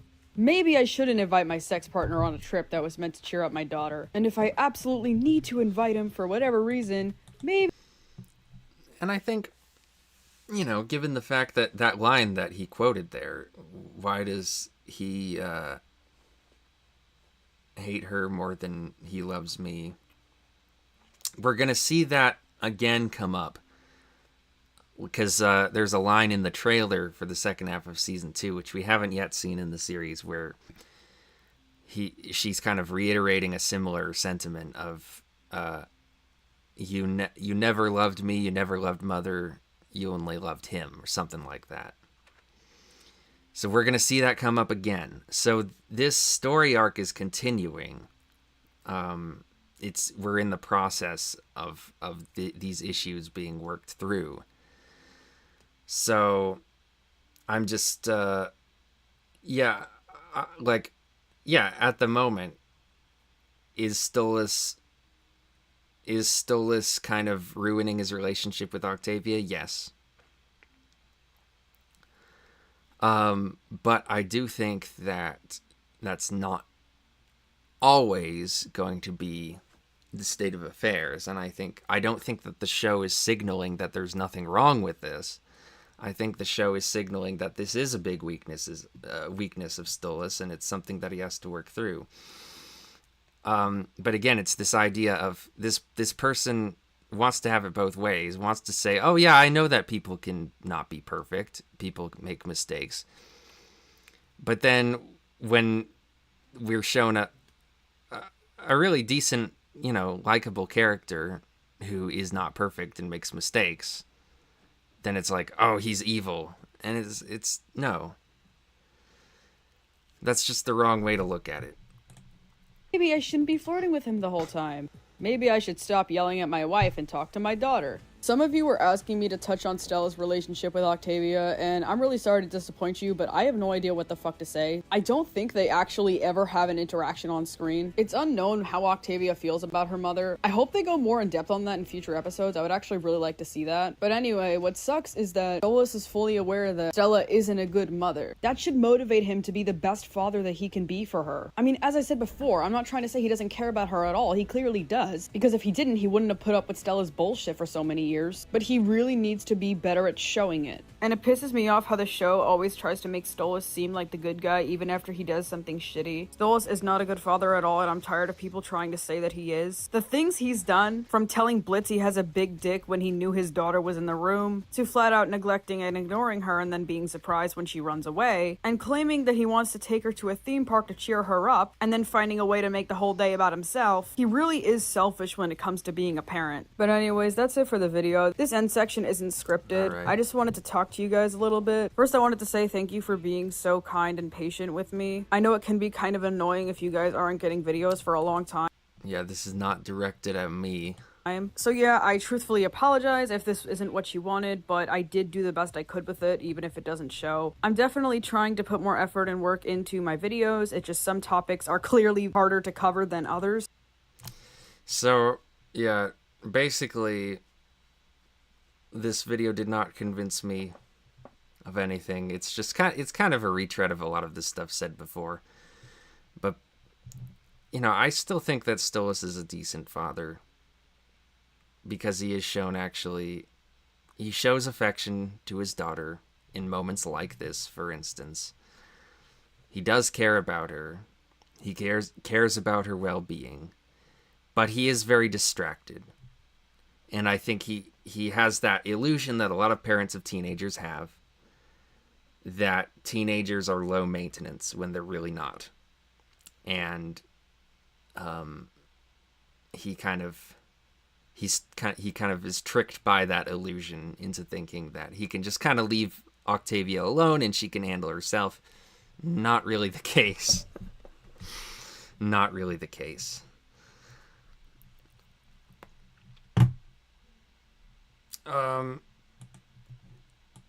Please meet Meg. So we looks like Carl 2 says, human, all too human. Flawed characters are good characters, are relatable characters. Yeah, I agree. Stolas would not be as good of a character if he didn't have these problems where he wasn't great with Octavia, and he's not great with Blitz. The fact that he does make those mistakes is a big part of what makes him likable. So we have Jerry Springer now. We were talking about clowns the other day and clown fetishists. I assume that this little 5-minute, 6-minute clip has to do with that. So I'm just curious to see what we're doing with this Jerry Springer clip. She says her boyfriend won't find her sex secret amusing. Meg, what is going on? Well, basically, Jerry, I have a clown sex fetish. I'm sexually attracted to clowns. Yes. A clown? Yes. A clown sex fetish? Clowns. It's not that weird. Everyone has sexual fetishes. Mine just is clown. So you fantasized about having sex with a clown? Yes. Yes. I've been, when I was a little kid. I can be pretty funny. Yeah. I got the big nose, but anyway, go ahead. Well, when I was a kid, I always collected clown figurines, and I just like clowns. What did you do with them? I just had them. Put them in jars. I mean, I like clowns. I got a clown tattooed on my arm. I want to go to the circus, and I see the clowns. All I want to do is screw them. I love clowns, man. That's all I want. I love it. I've always liked clowns. You know, it really isn't that weird. It really isn't. When you're having sex, do you ever yell out, bozo? Yeah. Yeah. So, well, I don't know. So, okay, so why are you here? Someone... I'm here to tell my boyfriend, Andy, about my secret. Oh, he doesn't know you. He doesn't know, and I've been sleeping with his best friend, Matt, for the past 5 months because he dressed like a clown for me. He understands my fetish. So you can be like with a regular guy and you ask him, Okay, as long as he puts on a clown's outfit. I think that's bold, bringing your boyfriend on Jerry Springer ostensibly to tell him about your clown fetish, but what it's really about is the fact that you've been sleeping with his best friend Matt.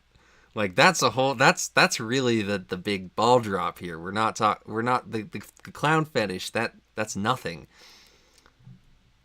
That's nothing.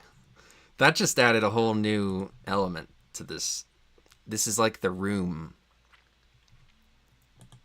Then you can get into it. Any guy, as long as they put on a Any clown, guy? Any guy. That's all you... Yeah. That's all you got to do? Yep. Boy, that's... I'll tell you what, buying a clown outfit is cheaper than flying to Vegas, I'll tell you that. All right, here's your boyfriend, Andy.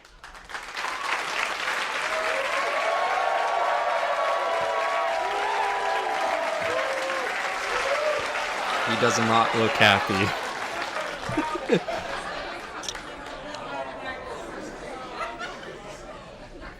How you doing? Hi, Jer.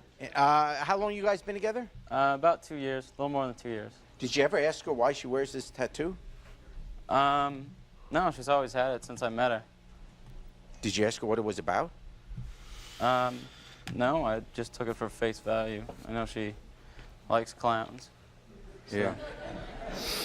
Okay, I was just wondering because I've been... Okay, what do you want to say to him? You don't know why you're here. Her boyfriend's got to invest in okay. some grease paint. I have a clown fetish, and I'm going to tell you straight out that I'm sexually attracted to clowns.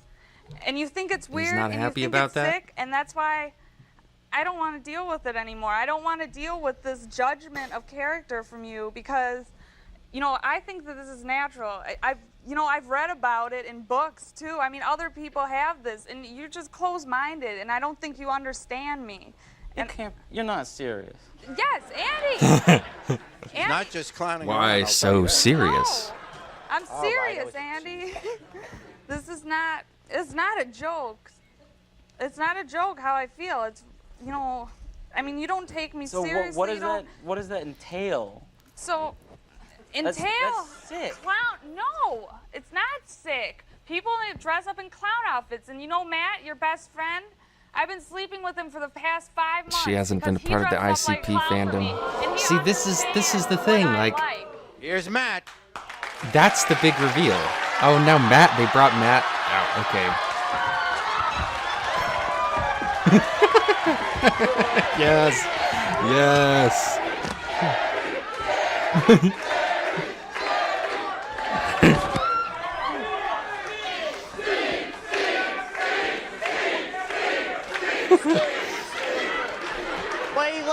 that? What? Come up here and laugh.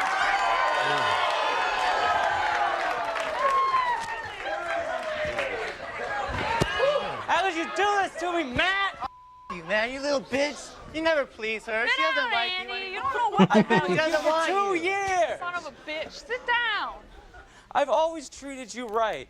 You look like this? You look like this? No, I don't How see long you you dressed been in with her and you can't even She treat her sounds like after she's 2 from years? Wisconsin. I treated her more in one night than you have that entire time. What does that have to do with anything? That's just... You don't take her Look seriously. at him. What I do. want. He takes me seriously. I know what she wants. He knows what We I have a want. common bond. We like. Andy, you're just clueless. You don't know how to please a woman, okay? This is how you do it.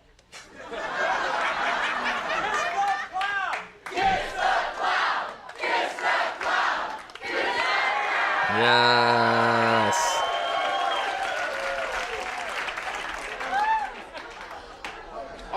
Is this relationship over, I guess?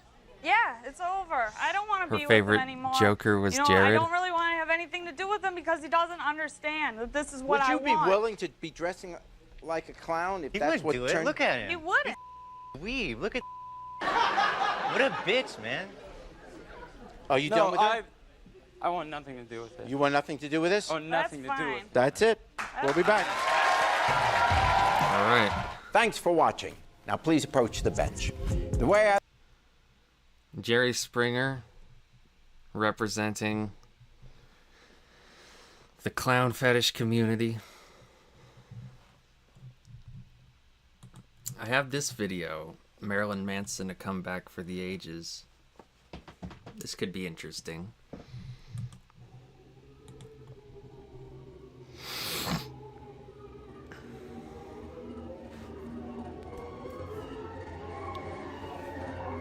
This is the beginning of Antichrist Superstar. You heard Jerry died last year? Yes, I did. 2020. Alright, this is when the big wave of stuff happened, although it really started in 2018 with Evan Rachel Wood, but she didn't call him out by name yet. There's We Are Chaos. Looks quite nice. I've never actually seen a physical copy of the CD.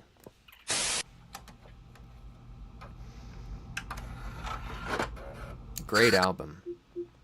Oh, is he gonna go to... Oh, track 2.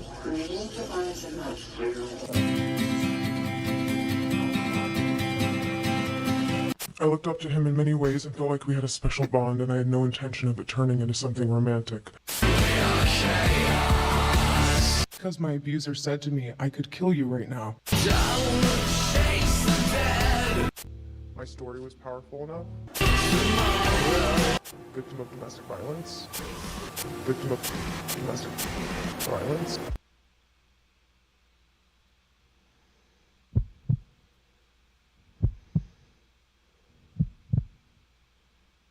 Allegations against former boyfriend Marilyn Manson. More details about the alleged abuse she experienced from Marilyn Manson. Was there a first step of like, oh, this doesn't feel right? He's a predator. Everyone was looking at Marilyn Manson and they weren't looking at Brian Warner.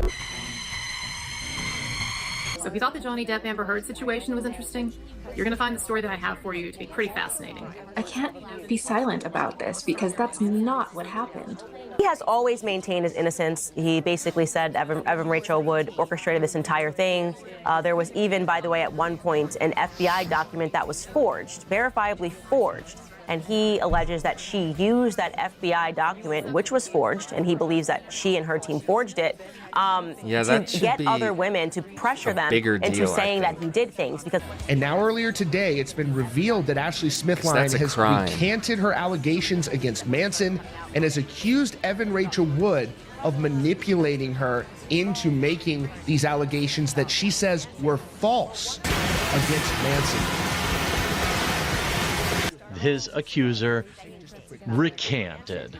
And not just It's not my recanted, birthday. but claims that a woman, Evan Rachel Wood, manipulated her to do it in the first place. Some screenshots that have been released where another accuser, Ashley Morgan Smithline, admits that she was told to falsely accuse Manson.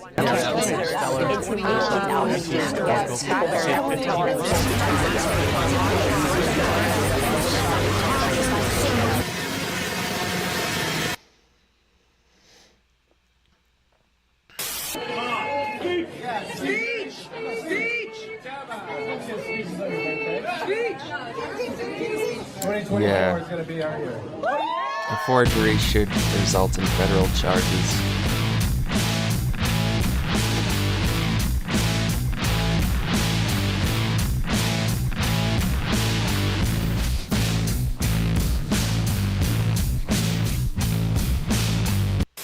Everyone drop everything you're doing. The king is back. I repeat, the king is back. Composure. You like the editing style? Everything's fine. You know, being a Marilyn Manson fan is difficult.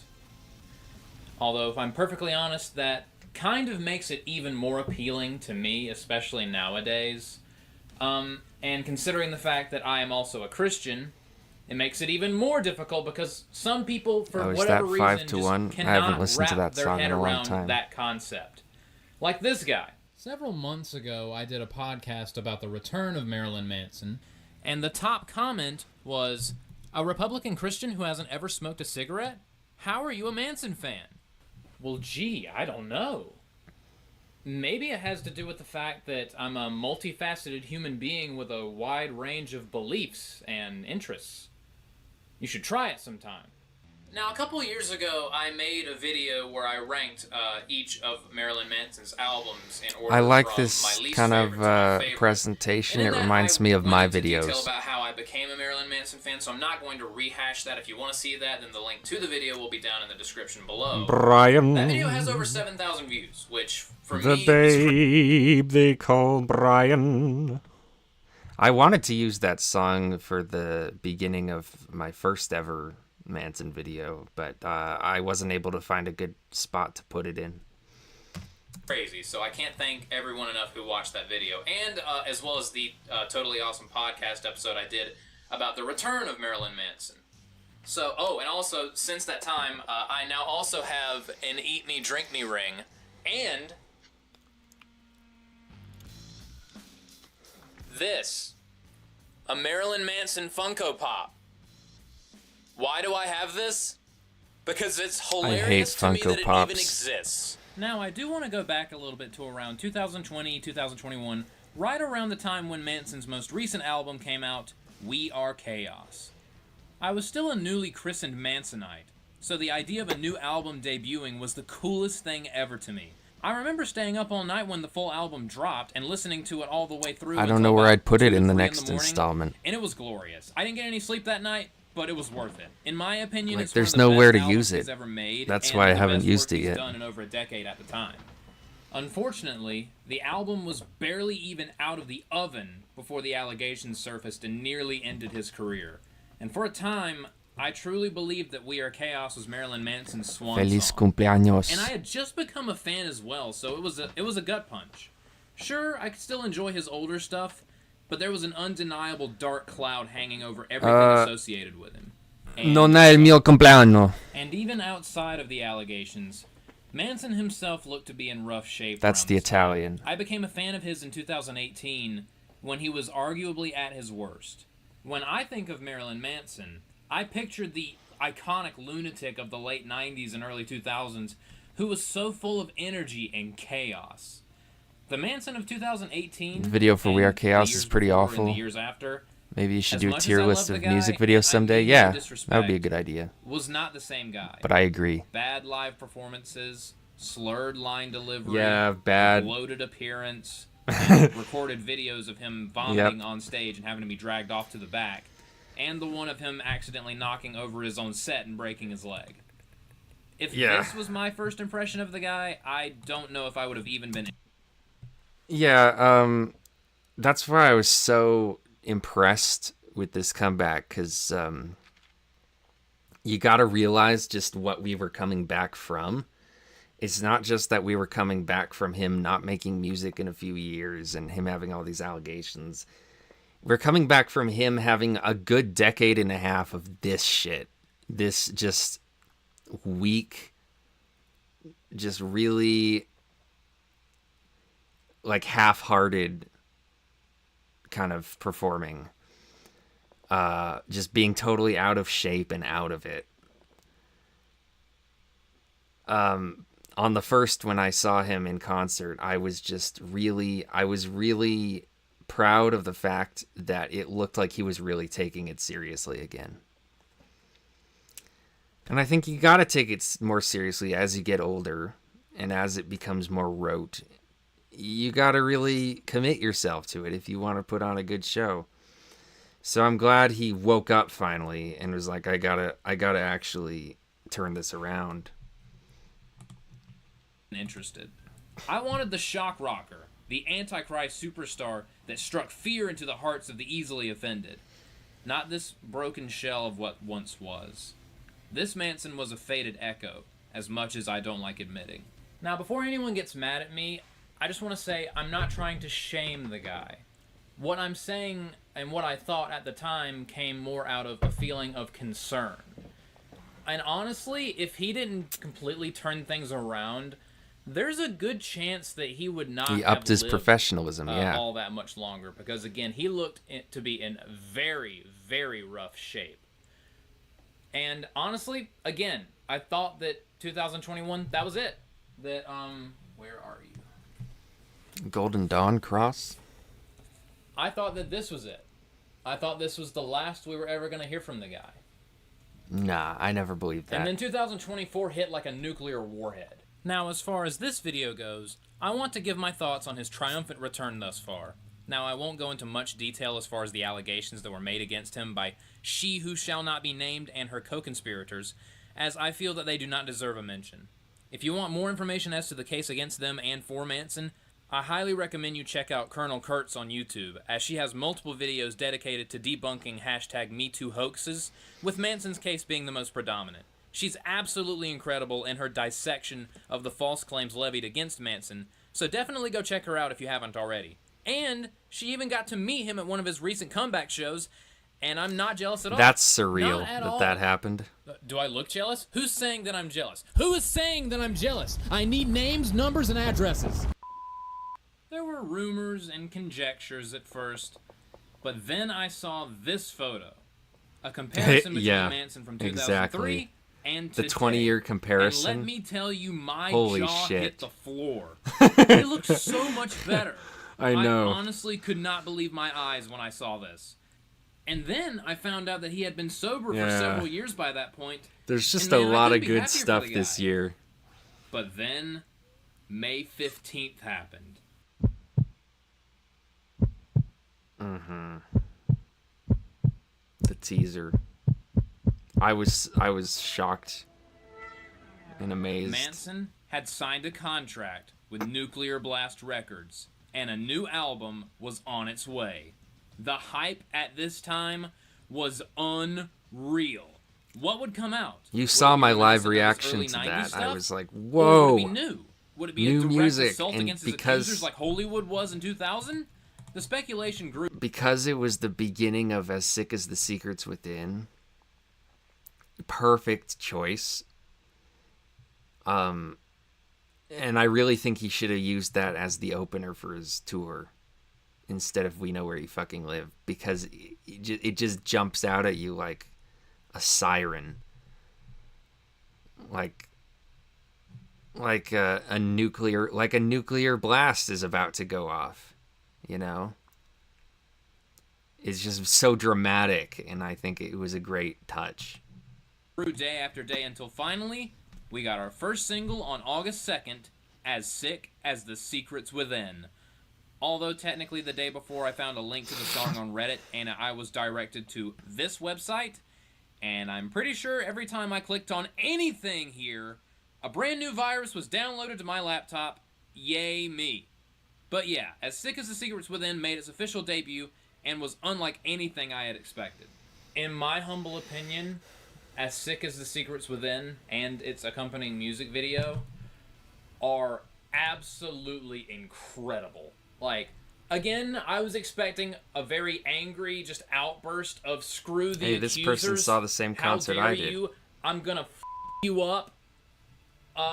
I was expecting that, which we said got it was later. the best one, best concert they've seen out of the 12 concerts. I was not expecting As Sick as the Secrets Within. It was an anti-drug song, like a song about him. Honestly, he does sound better live than he did in the late 90s. Because if you actually listen to what he sounded like, singing stuff like The Beautiful People in a lot of these old concerts, he was not great at screaming live. And he didn't know the technique for how to do it very well. But he sounded good. I mean, he sounded very serviceable in the concert I went to. Battling addiction. I did not expect that. I was not expecting that at all. And it honestly was eerily reminiscent of Mechanical Animals. My favorite Marilyn Manson album of all, and my favorite album period of all time. And it was eerily reminiscent of... I don't know about you, but I like when people make videos with kind of a lower quality camera like this. It makes me feel a little bit more comfortable. I find that the video essay people like using really, really high quality cameras, high quality lenses, really artificial setups. This guy's just in his bedroom. And that's kind of how I do it. I just have my basic camera that I use in my bedroom. It just feels more comfy to me. It just feels more relaxing to me. I get on edge and nervous when I'm watching a video essay where someone's really trying to impress you with their cinematography. I get... Like, it doesn't really impress me. It just kind of puts me on edge. This feels a lot more... calm. I don't know. That might just be me. It sounded a little bit like it with some old cozy other YouTube vibes. Stuff put in, and some new stuff as well. But thematically and what the song was trying to say, it almost felt like a sequel to Coma White in a way, because that's probably his most... It was his most anti-drug song. And now this, I believe, is his most anti-drug song, anti-alcohol, anti-addiction song. And me, as a teetotaler, someone who has never had a sip of alcohol in his entire life, someone who's never done drugs. He's had a lot of time to retrain and heal his voice. That's true. Someone who sees had time. these vices as one of the reasons why America is in the sad, awful, depressing state it is in today is because of these things. I blame a lot of what's wrong in this country on addiction to alcohol and addiction to drugs and addiction to cigarettes. So, my favorite musician coming out with a song about that, an absolute match made in heaven. I could not be happier. This is one of my favorite songs of his, and it might just be recency bias a little bit, but God, I love this song. It is so perfect. But we weren't done yet. Oh, we were not done yet. 2 weeks later, we got Raise the Red Flag. Now this is more of what I was expecting. You knew he was not just going to sit there and take it. It's totally not his style. But he came out with Raise the Red Flag, and it was an absolute banger. After banger! After banger! After banger! I like As Sick as the Secrets Within more, personally, because I feel it's more metaphorical and thematic and more different. Agree. Raise the Red Flag is more of what you would expect from Manson, but it's still very good. It is obviously a huge middle finger to She Who Shall Not Be Named and her cohorts, and it's glorious. It is glorious. And there were some people who were complaining about the music video not being as creative and rich as the previous music video, As Sick as the Secrets Within.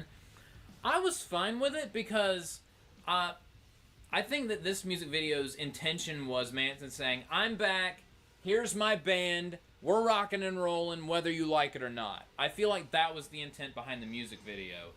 And in my opinion, it worked. And again, he looks so healthy. He's so skinny. He's so slender. And he has so much energy, and his voice sounds great.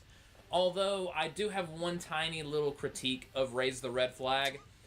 During the second verse, they kind of went a little crazy with the auto-tune a little bit. I knew he was going to say that. If they would have dialed back on that just a tad, it would have been better. But that's just me. It doesn't ruin People the are song telling or me there's a anything difference like that. between auto-tune and vocoder. I don't know. It sounds the same to me. Auto-tune just a little bit. And again, I feel like As Sick as the Secret Within is the better song between the two, but I love auto-tune is also, technically when you're changing the pitch to be more on key. But they sound the same. The same effect, basically. So the single Raise the Red Flag came out on a CD, a limited time only CD that only about 3,000 people were able to get. And on that CD was another song called Front Toward Enemy. Now, someone ripped it and put it on Reddit, which I still haven't listened to this. Ever, TikTok. And I did listen to it. It's the ripped version, so I imagine the actual version sounds better. But holy crap! Vocal modulation was quite noticeable. Is also magnificent. It completely blew my hair back. It sounds a lot like Little Horn. It has very much the same energy as Little Horn. See, I'm excited for that. I'm not complaining. Because I want another song like that. Several other eras, while interjecting and intersplicing something new with each one, and a really fast-paced song. I love how this is sounding so far. God, I just want the new album already. I want the new album so bad. I need it in my veins. Now, of course, I'm a little bit more patient than that, I think. Marilyn Manson is back. I mean, you knew there would be some party poopers in the mix, but apparently there's a group of feminists that are trying to organize protests for Marilyn Manson shows, which... They didn't show up in Reno. I didn't see any of them. You ain't the first ones to try that shit. It didn't work back in the late 90s and the 2000s. It's probably not going to work now, but it's adorable that you're trying.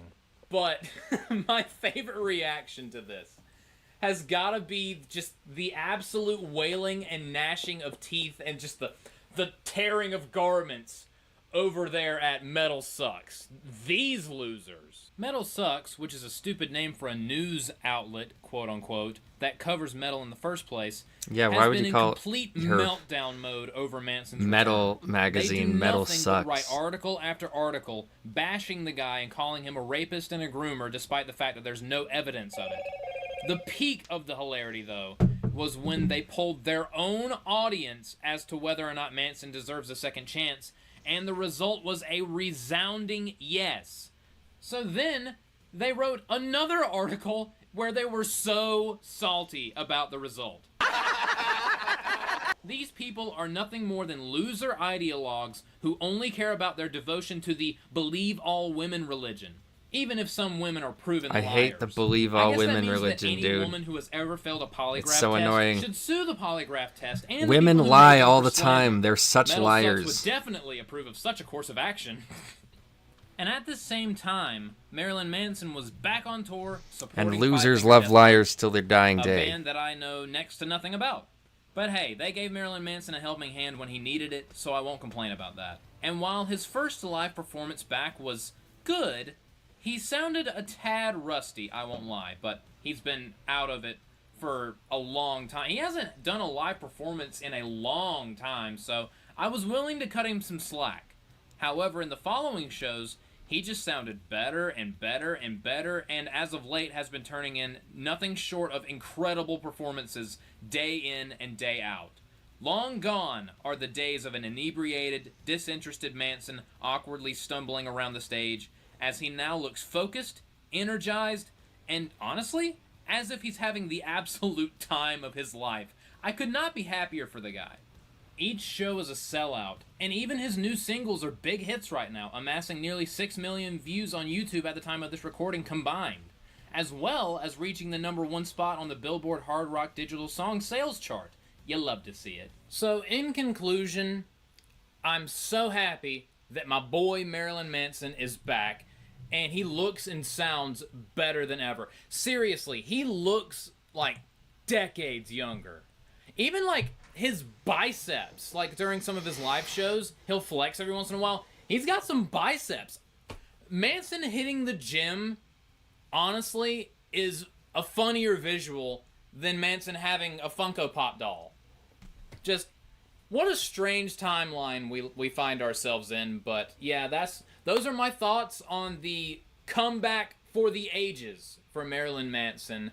What are your thoughts on this development? Oh, and also, when the album drops, it still has not been named yet, but when it drops, I will do a review of it on this channel, and I will update my ranking as far as my Marilyn Manson albums from least favorite to favorite, because again, that video is a couple years old. I will update that. You made one of those. I'm curious to see that. Also, on Super Jam Session version 2, me and my buddy Sean are also going to do a podcast review of the album when it drops.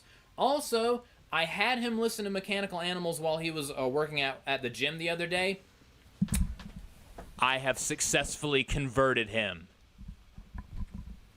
So me and him are probably going to do a podcast talking about Mechanical Animals sometime in the future, but that again will be on Super Jam Session version 2. Again, link will be in the description. Thank you guys so much for watching. Like, comment, subscribe, and all that fun stuff. Please do whatever you can to support Marilyn Manson. I'm so happy he's back, and I do believe that he deserves a second chance. No matter what the losers over at Metal Sucks say, I believe that he deserves another shot at this. And Marilyn Manson, I know you're never going to watch this video, but if by some chance you find it somewhere, somehow, thank you for all the amazing music and the entertainment that you've given us for over the several... All right. Well, that was a pretty good video.